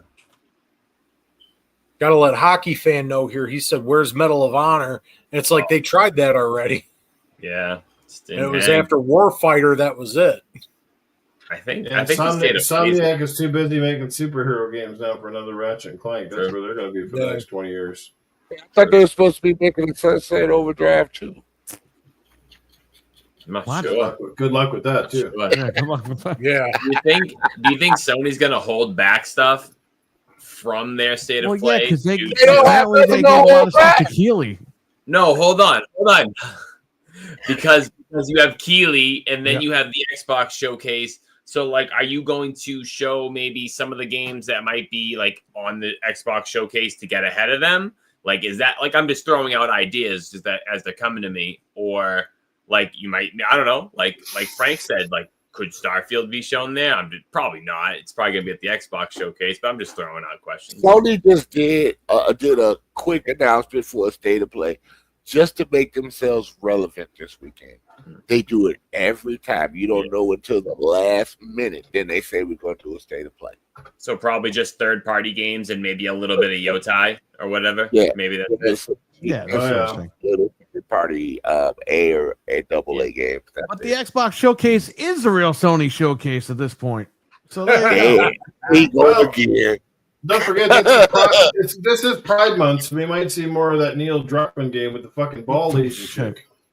Oh yeah. Right. Yeah. Yeah, let's see how she comes in.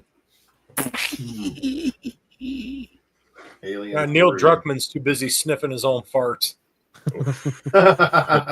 Getting high on his own supply, baby.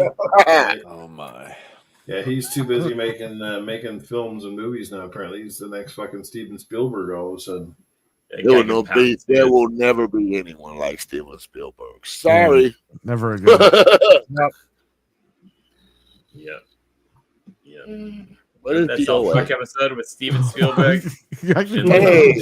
George Lucas. what time did that show come on?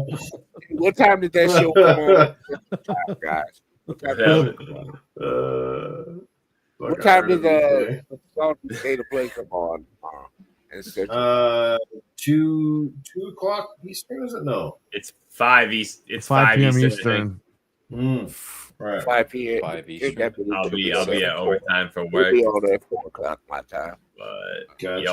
I'm off for the next. I'm off Thursday and Friday. Took it off for the Switch. Oh, there you go. It's gonna be me waiting at the door with a candle, just waiting for my Switch. Yeah, that's where you have somebody like pull up in the car and then snatch it from the delivery guy. He's gonna be sitting looking in the window. I'm just here for my Switch, sir. This is a Wendy's. Yeah, 5 p.m. East. Oh, Yeah, man. 5 p.m. Eastern, 2 p.m. Pacific time. Yeah, on YouTube and Twitch. All right, cool. Cool. I'm just here so my Switch doesn't get stolen, sir. See, I'll end up catching it when I get home from work, probably, just to see. But I'm expecting just third-party shit. Yeah. Mm-hmm. Mental, anything from you? You just recently picked up. Didn't you get a PS5 Pro recently, Mental? Yeah, I did. Welcome. I did. What's your takeaway on that? Have you seen any noticeable improvement, or you think it's just not being tapped right now at all? The only thing I've really messed around with was Silent Hill 2 a bit, and I can say that when I played through that game on my regular PS5, there was a lot of slowdown areas. Like I would say it was probably under 60 FPS more than it was at 60 FPS. Right. And this definitely seems to have smoothed out those little spots that you'd run into constantly. So, beyond that, I've played some Resident Evil 2, which, it's enhanced for PS5, but not for the Pro. So there's nothing to see there. But I mean, the system itself, it seems pretty good, and I'm happy with it. Considering it was a refurbished model, it turned out great, way better than I was expecting, and overall, it seems like a good system. I like the extra drive space on the primary drive, which is nice, and that's good. And yeah, other than that, don't have a whole ton to say about it yet. I will get to Resident Evil 4 eventually. I'm playing through all the Resident Evil games again, and hopes that we get some news about Resident Evil 9 at some point, or a remake of 5 or something like that would be pretty cool. I'd be happy with that even. Cool. Is it quieter? Mine were pretty quiet anyway. My PS5, to be honest, it was pretty quiet. So this is definitely quiet. I don't really hear it at all. I play with headset on, of course, but I don't hear it at all when I'm playing. I don't hear my PS5 other than when you throw in a disc for the first time. It spins up for the first minute or so, and then it shuts off or whatever. Yeah, it tends to be pretty quiet. But to riff off of Mental here, because he mentioned Resident Evil and talking about maybe seeing something on 9, I had just seen something recently. There, it was doing rounds in the typical spots, but big mega leak, are detailing a bunch of the leaks and stuff. But they did give a roadmap for Resident Evil. So what they're saying is that 9 is expected in 2026.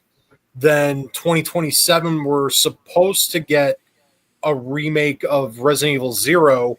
And then after that, in 28, is going to be Code Veronica. Yeah, those things will be shown at Jeff Keighley's award show. Yeah, but the thing is with this is you'd always take leaks and rumors with a grain of salt. But I forget the guy's name, but he's known for leaking Resident Evil information. And he's been he's full of shit. Oh, really? Yeah. He just makes shit up just to get attention. The Resident Evil community, they don't even talk about him. Really? That I didn't know. Yeah, he is. Then take it very much with a grain of salt then. I just know that everybody picked up on it and was running with it. Yeah. So. If you go back and look at the news, he said something a couple of months ago. And then about a month ago, the people ran with it, and they were like, "Oh, breaking news!" I'm like, "This is what he said 2 months ago." They ran with it, and now you're saying it's breaking news. They don't know what the hell they're doing over there. But yeah, the Resident Evil community, because Anthony is into that. Yeah, big time. He's a big time into that. He's got connections and everything. Okay, they ignore everything that guy says. Okay, he's a joke. Well, then disregard everything I just said. Like I said, I just heard the name and I heard he was this big leaker, and I'm like, oh well, this is interesting. Exactly what RWK just said.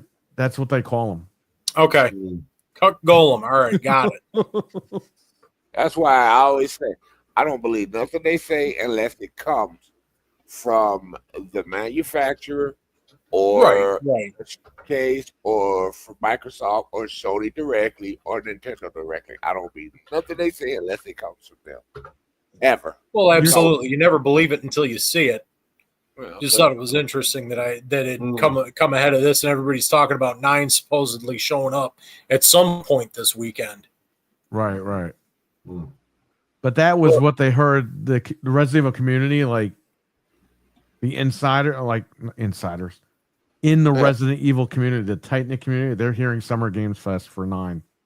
So but doesn't Capcom usually have their own events during this time? Capcom does every year. Yeah, sometimes they have them in October though, so that might be if it's coming out this year or next year, they'll probably have their event in October anyway, and show you more information or more gameplay or something. Right, but I don't know. But a lot of times they introduce it to the thing because they normally do have their. They usually do it on Saturdays, also, just like EA does their stuff on Saturday. Right. So so we'll see. It's gonna be a long 4 to 5 days, y'all. Oh yeah. With the Switch 2 launch and some of the games that are launching right now and everything, it's gonna be in the state of play. And speaking of Sony and stuff, do anybody score anything with days of play right now? Like, there's a lot of good deals out there right now. Did anybody come up with any deals on a controller? Can I say something? Yeah, go ahead. Because I've been seeing a lot of these guys online.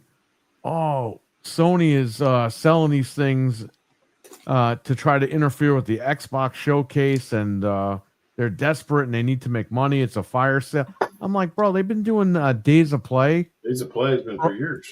For almost 10 years now. Yeah. Before Spider-Man came out on PS4. And it's always from May to June. So this is nothing new. So how the hell is this like a desperation attempt? No, they've been doing this for years, and they always do it at this time of the year, which is traditionally a very slow time of the year. So they want to move some shit. It's a fire sale. They can't compete. So they're I'm like, what the hell? Where's this coming from? So they've just been desperate for 10 years. Yeah, I guess so, right? And they're still making more money. Needs those guys to do is go buy the games you always talking about you going to buy, but you didn't buy. Yeah, well. But I will say that to answer Newf's question, because he's talking about deals and stuff because of the whole days of play thing, I did just download Warhammer Bolt Gun for free. Nice. In PS5. So I'm like, oh hell yeah, there's just something else I got to check out. I'm still bored. Yeah, I picked up a couple games. And you better be there Sunday. I don't care about the Switch, bro. Oh, wait a minute. EA Showcase Sunday. We might have to cancel this weekend. Oh, you don't want to smoke, Sir X-Man. I'm coming for your head, bro. Fucking Battlefield? Damn. Hey, we'll be done before the Microsoft. Before Microsoft Showcase come off. So, yeah. Microsoft Showcase? You mean the other Sony Showcase?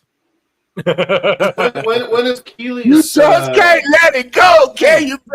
You're so excited to play Halo Master Chief on PS5. I can't believe it. He's so excited. Pro enhanced. When is Keeley's summer days or whatever they call it? Friday. Summerfest.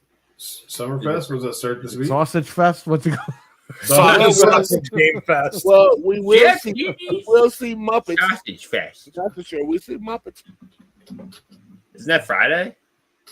No, it's Saturday. Keeley's. I thought Keeley's was Saturday. No, I thought, and then Saturday's the money in the bank. See the Muppets at the Xbox Showcase. Phil Spencer and Sarah Bond and all them. Those are the real Muppets. What about Sarah?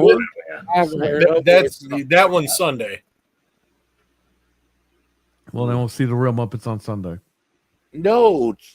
Jeff Keighley doesn't do it on Sunday. He does it on Saturday. No, he mentioned the Xbox one. The Xbox one is Sunday. Yeah, the Xbox one is always. I'm saying the suits are the Muppets. No, the suits are the Muppets. Yes.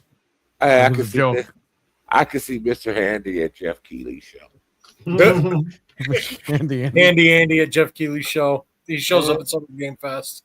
That'd be funny. It's a chest burster instead of Jeff Keighley.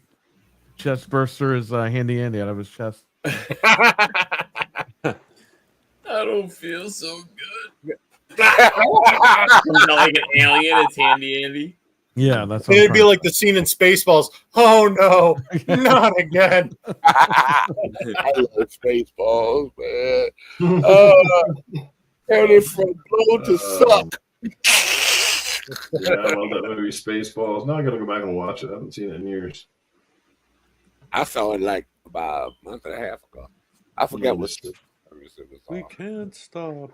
We're going too fast. It's top of my mind. I mean, tomorrow, I don't know what we'll see. I think overall, Death Stranding 2 is probably an obvious one, but the game is so close to coming out. I definitely think you can count on that. Potentially, we might see a little bit more of Ghost of Yotei again, because that's a little closer on the horizon. The X-Men Wolverine stuff, or the Wolverine in general, I'm not sure about that one, but I think we'll see at least those two games from the first party style of the camp. I would love to see, like I said, an old. I don't want to see Sony like constantly remake, remaster. Like, it'd be nice to see like a new IP, or even bring back or revive an old IP, like you guys were saying, whether it's SOCOM or Killzone or something on like a teaser of something that's coming down the pike. But I definitely think they need a bit of a decent show tomorrow. I think Xbox is going to have another great showcase. Even if 90% of the games are coming to PlayStation as well, I think we might see a bit more of the Gears of War Reloaded at the Xbox stuff. With that game just around the corner, and who knows, we might even get a sneak peek Gears 6 with that on the table. You never know. So there was a rumor about them making up. What was that human game where people were robots that they made for Sony? Looked like a beautiful game. And I think you had to like press a button. Detroit Become Human? Yeah, there was a rumor about part 2 coming out. That'd be awesome. That was a good game. I enjoyed it. That was really good. That was really Great good story. So it'd be cool if they announced that. Mm-hmm. Yeah, that's probably the best game from that studio for sure. Yeah, I played. And what's another one? What's the one that House Marquee's got coming next? I don't remember the name. Oh God, what the hell is the name of that one? That was the one they just showed the trailer for, right? Like a couple of months back. I can't remember the damn name. Yeah, I guarantee we're going to see some more Elden Ring than Night Rain or whatever. Night Rain, yeah. That's close to coming out too, isn't it? Please don't show no Destiny DLC. Oh no, Night Rain I think is out already. Oh, man. Didn't Night Rain come out already? Night Rain's out. Yeah. I had somebody. Okay. It was cracked already. Oh shit! I saw somebody playing that on Xbox. So it's out. And we need to see some Fable this year. Yeah, we need to see some Fable out of Xbox this year. They got to show something now at this point. Something legitimate. I hope Xbox does the traditional thing, because they're known to, seriously, when a new Battlefield comes out, they're known to be the one to show it in their showcases. And do a thing for it at the end to show some of it. Yeah. Right. So that I know the Xbox showcase is gonna be loaded because they've got so much shit in the pipes right now. They got so much. Instead, we're showing you new IP that we haven't even shown each other at this. All right. So this is gonna be interesting. Please don't put out a Vampire Survivor 2. Okay. What do you think we'll see? Perhaps PlayStation PSVR 2, perhaps? Maybe something on that front? Keep your wishes. You got ruthless.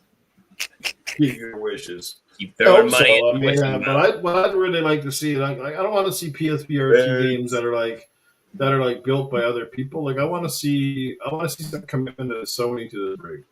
Like they basically made next to nothing for it since it came out, right? Might you a Batman too. So yeah. They basically made nothing for this game since it came out, since Horizon calling them out, and then of course the VR upgrade for Gran Turismo. That's about it. They really have done next to nothing. So Sony needs to step it up. If they want people to take the PSVR 2 seriously, they got to take it seriously.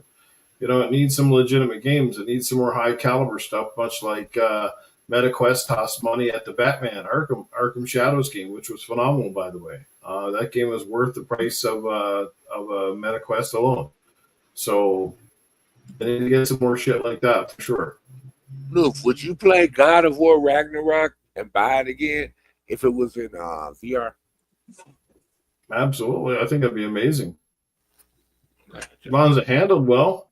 I think that'd be pretty cool, especially when you're fighting stuff like trolls or massive, like, some of the big enemies. It would look so fucking cool in VR. Oh, we fight enough trolls on Twitter, man. We don't need to do that. Really. But yeah, that actually would be cool to have that in VR. Mm-hmm. Be a little bit hard to make, I think, because of the kind of game it is with the high action content and stuff like that. But they could do it. They could do it. Well. Cool. Anybody else? Any further things? Hot? What's your take, man? You've been kind of quiet tonight.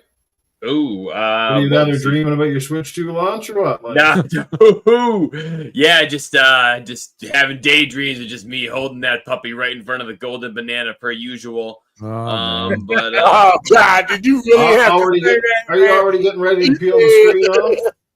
Yeah, it's gonna be me in front of the fucking golden banana with my Switch 2 in a banana hammock. I'm gonna be like, it's just played at the golden banana this way. So when I went on my honeymoon 15 years ago when I got married, we went to Massachusetts and we stayed in a hotel, and there was this place called DB's Golden Banana. It's a strip joint, but we didn't know. Yep. So these guys know what it is. Him and Hockey Fan live over there, and they know exactly what we're talking about. So the joke is that they're going to go to the Golden Banana and play the Switch 2. Community game night. I'm going to prop it up with the kickstand right on the main stage. Game night in the strip joint. Because he's got golden bananas just flogging him in the face. He's going to slide the Joy-Con down her G-string over there. Y'all have no right to talk to me when I mentioned that the Chicago theater downtown used to show porn. Y'all cannot talk to me now. Here's the question, Sir X-Man. Did you have a Switch? The answer is no, Sir X-Man. He walked into that strip club with the Game Boy out. He had the little worm light. Yeah. He's like, will this get me in the door? Did you say little worm light? Oh my God, what's wrong? Yeah. The Game Boy had like 5,000 people making accessories for the fucking thing. They had like all sorts of weird ass lights and fucking grips and everything else for the thing. That's too funny. It's too funny. Oh yeah, you had Lambo, remember? Rambo's on the Switch. But what was the question again there, Newf? Now that we sidetracked real quick. No, you just want to get off the topic. I was asking if you're excited about, obviously, the state of play, and what were some of your expectations potentially for that? You've been kind of quiet all night long. So you were all excited down there dreaming about the Nintendo Switch launch. I think he was dreaming more about golden bananas. Yeah, I heard the Wi-Fi speed is out of this world, baby. Golden bananas with chocolate sauce, right? I don't know about chocolate sauce. That might be a personal preference. What kind of bananas are you eating? Goes in with the peel, comes out like a meal. I don't know. Right.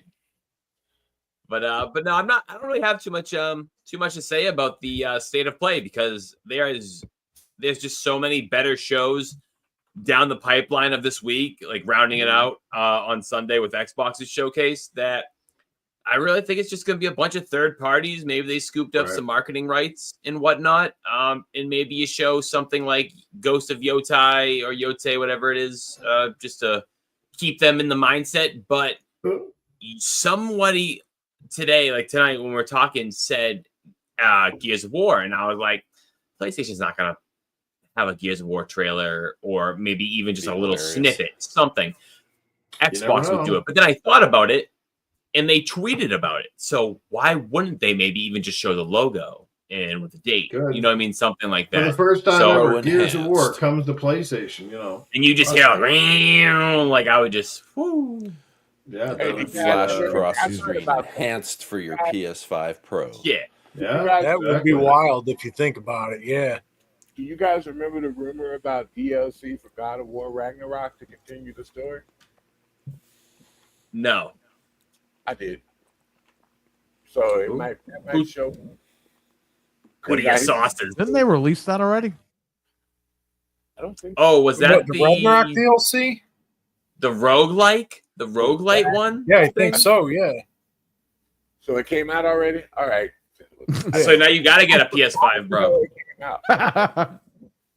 No, I can play it on PC. Take me down to the PS5 city where the grass is green and the girls are pretty. I can play it on PC. I got the original God of War redo from my own on Steam. Yeah, I heard the letter P, but I didn't hear the letter S or the number 5 after it. So we just it's PC. personal hearing. Yep. When you're married, you got selective hearing. That's one thing I've learned. Especially at this age. Yeah. Be like, what'd you say? You want me to take out the what? I got a controller in my hand. Yeah, sorry. I can't pause it. I'm online. What don't you understand? Are you daft, woman? That's the thing. Can't you just pause the game? Will you pause I mean, that game? Listen, lady, I can't explain I this told to her, you. you got a damn console over there. Go play some shit. Yeah, but your shit better. I remember going to those days. That was before Game Share. Yeah, I had to buy my ex-wife her own console because I got tired of hogging my shit. Then I ended up having 4 Xboxes in the house. I was like, out of that. I'll sell 3 of them. Get a PS5. Yeah, that's right. There's always room in the stable, my friend. We always got enough hay. There's enough hay to go around. I had to get 3 OG Xboxes. Then I had to get, at the time, 4 360s. Wow. So me and my kids and the ex were playing, dude. And that's fun. Nice, nice. Yeah. Her thing was your favorite new Gears of War. Sure, That what? was the wife game. Yeah, that was the ex-wife's favorite game, Gears of War. Well, I love Gears of War. Gears of War is my jam. I love that. I love that franchise. Yeah, she liked the boomstick. The big shotgun. I'm probably gonna buy Gears of War Reloaded on the PlayStation. Oddly enough, never thought I'd ever say that, but yeah, I'm probably gonna buy a copy of that. That way we can play with Newf on the PlayStation. I'm definitely getting it on PS5 for sure. Yeah, I could connect it with my PS5 server. I got enough achievements and shit on PS5 servers only. Sorry. I still have a PlayStation account. I just don't have the servers. Yeah, we're gonna do console only servers, so yeah, consoles only. Hey man, it's on sale right now. You might as well get one. All these Xbox guys might as well go get one. And I'm sure excellent on the PlayStation. And it's still an active account. I got Newf over there and some other people. So absolutely. I got Mooch over there. So yeah. I see what they're doing. I send the message every now and then. All right. Any further topics or anything else anybody wants to bring up here tonight? In the chat, you guys have been absolutely dynamite. I can't thank you enough. We got DE hanging out with us. JD is still here with us tonight. Fazab, the It Guy, Cyan, a Blaze Ninja. What's going on? Good to see you in the chat. We got Dreadpool hanging out with us. Pink Piggles has been here. Hockey Fan. Cyber Gunter's here. We had Iceman LMH was in the building tonight. Good to see you here. Mike Bates is here earlier. I forgot to acknowledge Mike. Good to see you, brother. Wow, Bates, around these parts. What's going on, brother Bates? Good to see you, man. Portal player Stevie Mac 23, Ron Hale. The list goes on. You guys are incredible. Thank you so much. You guys are fantastic. Hit that like, comment, subscribe, share this out. Let's get more people onto this channel. Seen a positive trend lately, and I'm pretty happy with it. At least things are kind of on the upward spiral. That's good. And we're keeping our regulars happy. So we can't please everyone. I know sometimes our opinions really ruffle feathers, but again, it's opinions, and we just given our side of the story doesn't mean that we're right, and that we're not out here propaganda. We're not here clickbaiting. This podcast is one thing I'm very proud of. We come in here and we just give our honest 2 cents worth. We're not trying to spread rumors. We're not trying to, none of that fucking shit. We're not trying to fake anything. We're just here, gamers. All of us are gamers, multiple console users or PC users. We play just about every fucking thing that's on the go. If it's got a controller attached to it, chances are we're playing it. So, yeah, good stuff. And I like that we can be critical of everybody. We can be critical of PlayStation, Xbox, Nintendo. Whenever shit hits the fan, we'll be the ones that we're there with the buckets to throw it back. So, one thing real quick, for the Switch 2, it apparently has a screen protector on it already, and if you peel that off, you'll like ruin the screen. So watch out.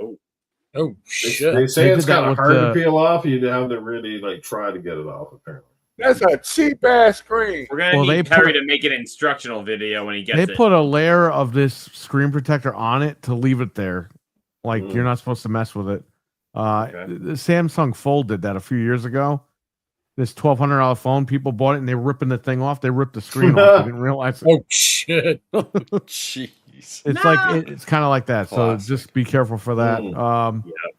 And I think the chat mentioned about The Witcher and Unreal 5. They wanted us to talk about that real quick. Oh right, yes, we did bring that up. What did you guys think of that tech demo on Unreal 5? I thought it looked absolutely insane. Oh, yeah. I mean, if we get a Witcher 4 looking like that, my God. It was definitely gorgeous, I'll say that. Mm-hmm. Very nice. 60 FPS, 4K, or 4K, you know what they say. Okay. Probably upscale. The horse looked fucking amazing. Jesus. Yeah. The grass, the foliage, the tunnels, everything. Siri looked really good. Oh, David Ledbetter is going to get to it and examine it. Look at the plane. David Wedbetter? Wedbetter, what's his name? Names on that horse car. Horse car. Look at the hair flopping in the wind of the horse while he's looking at his genitals. I mean, come on. Well, we know what you were doing. Time to go to the Clue Factory. Look at the horse dick on that fucker. I like how they have that PC guy on Digital Foundry, and he's totally a Sony guy. It's like, dude, you're supposed to be a PC guy. What the fuck are you kissing Sony's ass for? These guys are nuts. They pay him. Don't think they don't pay him. Oh, they get the demo proves what is possible. And I think we're not that far out. With the talented developer, and there's no question that the people over at CD Projekt Red have definitely got some skill for lighting and graphics. Oh, yeah. And if they can hopefully bring out this game and it's not a debacle like Cyberpunk 2 was, or Cyberpunk 2077 was when it came out, they should be okay. And I think they learned a big lesson from that. So I do not expect them to release The Witcher until it's like fucking, almost as good as possible. Perfect. Right? They need to tell their publishers to go fucking piss up a tree. Like, if it's not ready, it's not ready, right? Like, that's the bottom line. Here's a note for the last few releases of that. Cyberpunk. Don't be surprised to see Microsoft show the new Tomb Raider coming out at their showcase. Because they've been showing the last few new generation Tomb Raiders. Do not be surprised to see it. And it'll be pro enhanced. It's pro enhanced. You know what? It's going to be everywhere anyway, so it doesn't matter. Gotta play where it plays best, my friend. Yeah. PlayStation. No, enjoy playing it at 20 FPS on the Series X.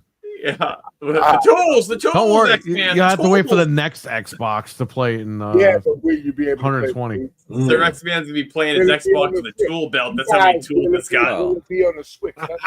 Everything's an Xbox. My dick is an Xbox. Oops. That means your dick is shrinking just like the Xbox. Oh, you walked into that, bro. Really did. The only thing I'm walking into is the golden banana, my friend. Ooh. With your Switch. With chocolate sauce. Switch too. You know they actually sell frozen bananas dipped in chocolate, right? I mean, I'm sure they do. It's all depending on what you want to do with it on when you get home, I guess. You get your money's worth. Real quick. That's actually good. And I didn't think I would like chocolate on a frozen banana. But that's actually good, though. If you go to the store where they sell it, that's pretty good. Oh, yeah. Where this guy lives, you can break taillights with it. Oops. Yeah. Team Reed. What's next? Chocolate on your omelet? Oh, dear. Chocolate up your ass. Yes. I should have Fred pour chocolate on his head. That would be funny. Yeah, dude. It's amazing. Yeah, dude. Tell him to get chocolate syrup and pour it on his head. Man, you get your ass out of here. That's a chocolate version of Guy Gardner. Let's see, a mop top. Oh, that's funny. Oh, goodness. Yeah, well, we're about to pretty much to the end of the show. Hopefully we'll come back next week and have some reaction to all these game shows and all this shit that's going to go down over the next couple of days. So we should have a really good Tuesday.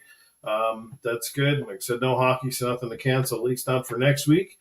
But we're ready to end the show. But obviously, we've got a few guys on standby. You know, the usuals, Arnold, Safehouse, and Cletus. Anybody got any quick questions for those guys before we roll?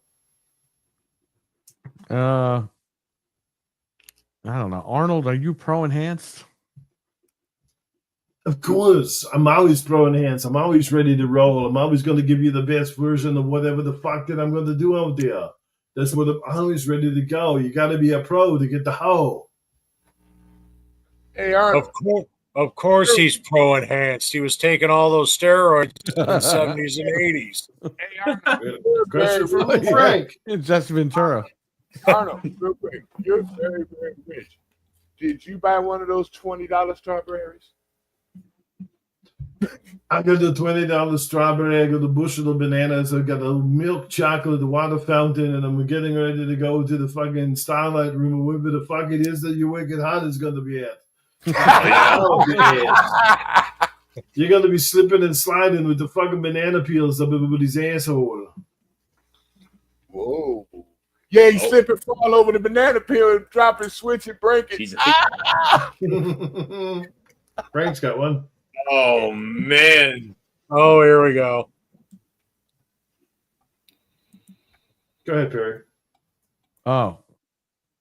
Cleus, what was your favorite Pokemon? There's so many of them, I can't even remember the names anymore. I don't know. Itty bitty winky stinky sounds like the one that I want to play with. You know what I mean? I don't want to do any of the crazy ones. I just want the little fluffy ones that cuddle up next to it. That's exactly what. Did they have one called the Minute Maid? Because that's the one to get with. Arnold, I think your CPU is broken. That question was for Cletus. Yeah. Well, we appreciate your opinion on the subject, Arnold. This was not for you. You have now made everybody in the chat. Hey, he's ridiculous. Fuck you, Arnold. Fuck off and get back in your hole. It's my time to shine up in here, son of a bitch. Let me fucking tell you that right now. The Arnold is always trying to hog the spotlight on good old Cletus. Let me tell you, I'm here to answer that question. And I look, honest to God, I'm gonna say I'm gonna go with one of the original, one of the most popular ones, called Pikachu. You know why? Because it's just like my boogers. I Pikachu them too. That's what I do. Yeah. Cuddly was a little yellow fella. That's what I'm telling you. It sounds like the time that I spent some time in Vietnam. It was all yellow too. We had a lot of fun. It's funny. There's an actual Pokemon Fest going on down the city this weekend. It's a bunch of furries. Oh my god. Yeah, it's crazy. Oh, that must be a sight, man. That's got to be a sight. All right. Hey, it's going to be no different than the Xbox showcase. All those guys are locked out of the building and they can't get in. Great show tonight, everybody. Chat, you guys are amazing. We hope that you enjoyed what you saw. We'll be back again next Tuesday night. But until then, first of all, we want to thank you guys so much. And most importantly, let's thank our incredible guest, Mental 9R, who was able to jump in with us for a while tonight. Mental, we got to get you back on more in the future, and hope that everything that's going on at home sorts itself out here momentarily. And let's go Oilers, right? So let people know where they can catch up with you, brother. Hope your channel is going well. I am at Mental9R on X and PlayStation and Xbox, and on YouTube I'm at Caffeine Entertainment. Wow. Easy for me to think that one up. But yeah, Caffeine Entertainment on YouTube. Working on a few videos right now and trying to get my brain focused on just getting one of them done would be a good idea, because I keep jumping around between the three of them. So anyway, that's where you can find me. All right. And let's hook up and play some games sometime. So we got to get the group together, this whole crew, and have some fun times playing some games. Hell yeah. You bet. Let's pick something. Sick. Halo indeed. Halo indeed. All right, let's sketch up with the panel. Let's start with Sir X-Man. The man is always playing bowling or Battlefield, brother. Where can people catch up with you? You can find me on Dragon's Den with 108 Dragons on Saturday at 5 p.m. Central. You can catch me on Sunday before the Xbox Showcase with this nutball Wicked, and we might have a guest, Pink Pickles. So there we go. That's about it. And catch me next Tuesday here. Same bad time, same bad channel. And let's do Hazard Oilers game. Then we'll be on Game Complainerz. UrWicked Hawt, brother. Let people know where they can find you outside of in the comment section of the chat. Ooh. All right. Well, you guys, you know where to find me. PlayStation, Xbox. It's all the same. We'll figure out where you could find me on Nintendo. I don't know how they're going to handle that one. But no. And other than that, you could find me every Sunday right around 11 a.m. Standard Time to 12 Eastern Standard Time. It's right around where we start our bowling, and it gets pretty intense. And other than that, every Tuesday, baby, 9:30 Eastern Standard Time right here at the best show there is, Gaming After Dark. Hey, Wicked, keep your pants on when you on that Switch camera, bro. Yo, I can't hear you with all this noise, bitch. I can't hear you. Yeah, you'll get that thing all set up. You'll get your nick all typed in there, and 5 minutes later they'll ban your console. You should get one of those little tiny dildos and attach it to the front of his head. And make him vibrate. It's gotta be funny. Check your head. All right, Proto Foxy, what's up, bro? Let people know where they can track you down. Another amazing Tuesday night. You know where to find me. Just click all the links in the description below. It's all there. You'll find me haunting the usual places: PlayStation, Xbox, YouTube, Twitter, all that good shit.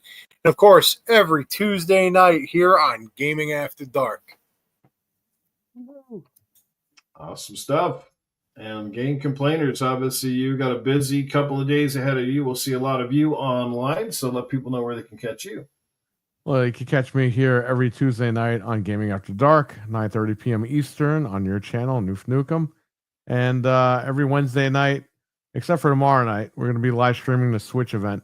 Every Wednesday night between 9:30 and 10 p.m. Eastern on the Game Complainers with myself, Anthony, Frank, and Fred. And yes, tomorrow I'm actually going to be waking up to do the State of Play on Anthony's channel, which is called Let's Talk Resident Evil. So go subscribe over there on YouTube. Frank and I will be on there live doing the State of Play with Anthony. And then after that, I'm going to get sleep, go to the Switch line with Frank and Fred and my wife. And we're going to be streaming at around 11:30 p.m. or midnight. Sweet. And we're going to be buying a Switch 2 live and dealing with all that madness. So, and then all weekend I'll be streaming the Switch 2, and then we're getting together and streaming. It's crazy. I got a whole busy weekend. Yeah, it sounds like you guys are going to be Good times. pooped by the time it's over. And go check out a stream tomorrow night, guys, for a couple of reasons. Not only because I'm sure it's going to be very enjoyable, but, we don't get to see a whole lot of midnight launches anymore. So it'll be kind of cool to be a part of the atmosphere from a real gamer perspective and just kind of see how that flies overall. So it should be fun. So we look forward to checking it out. And you guys know where to find me, always in the gutter, but back here with these fine gentlemen each and every Tuesday night, Gaming After Dark. And yes, I can't wait for tomorrow night, Game 1, NHL Stanley Cup Final, Oilers, Panthers. Let's go. I'm calling Oilers in 6, maybe beforehand, hopefully. But we're bringing that cup home this year, baby. Let's go. Connor McJesus, let's do it, baby. Let's go. And to everybody in chat, you guys are amazing. We'll see you again next week. Take care of yourselves. Have fun. And most importantly, game on. Peace. Much love, chat. Hasta la vista. Switch 2.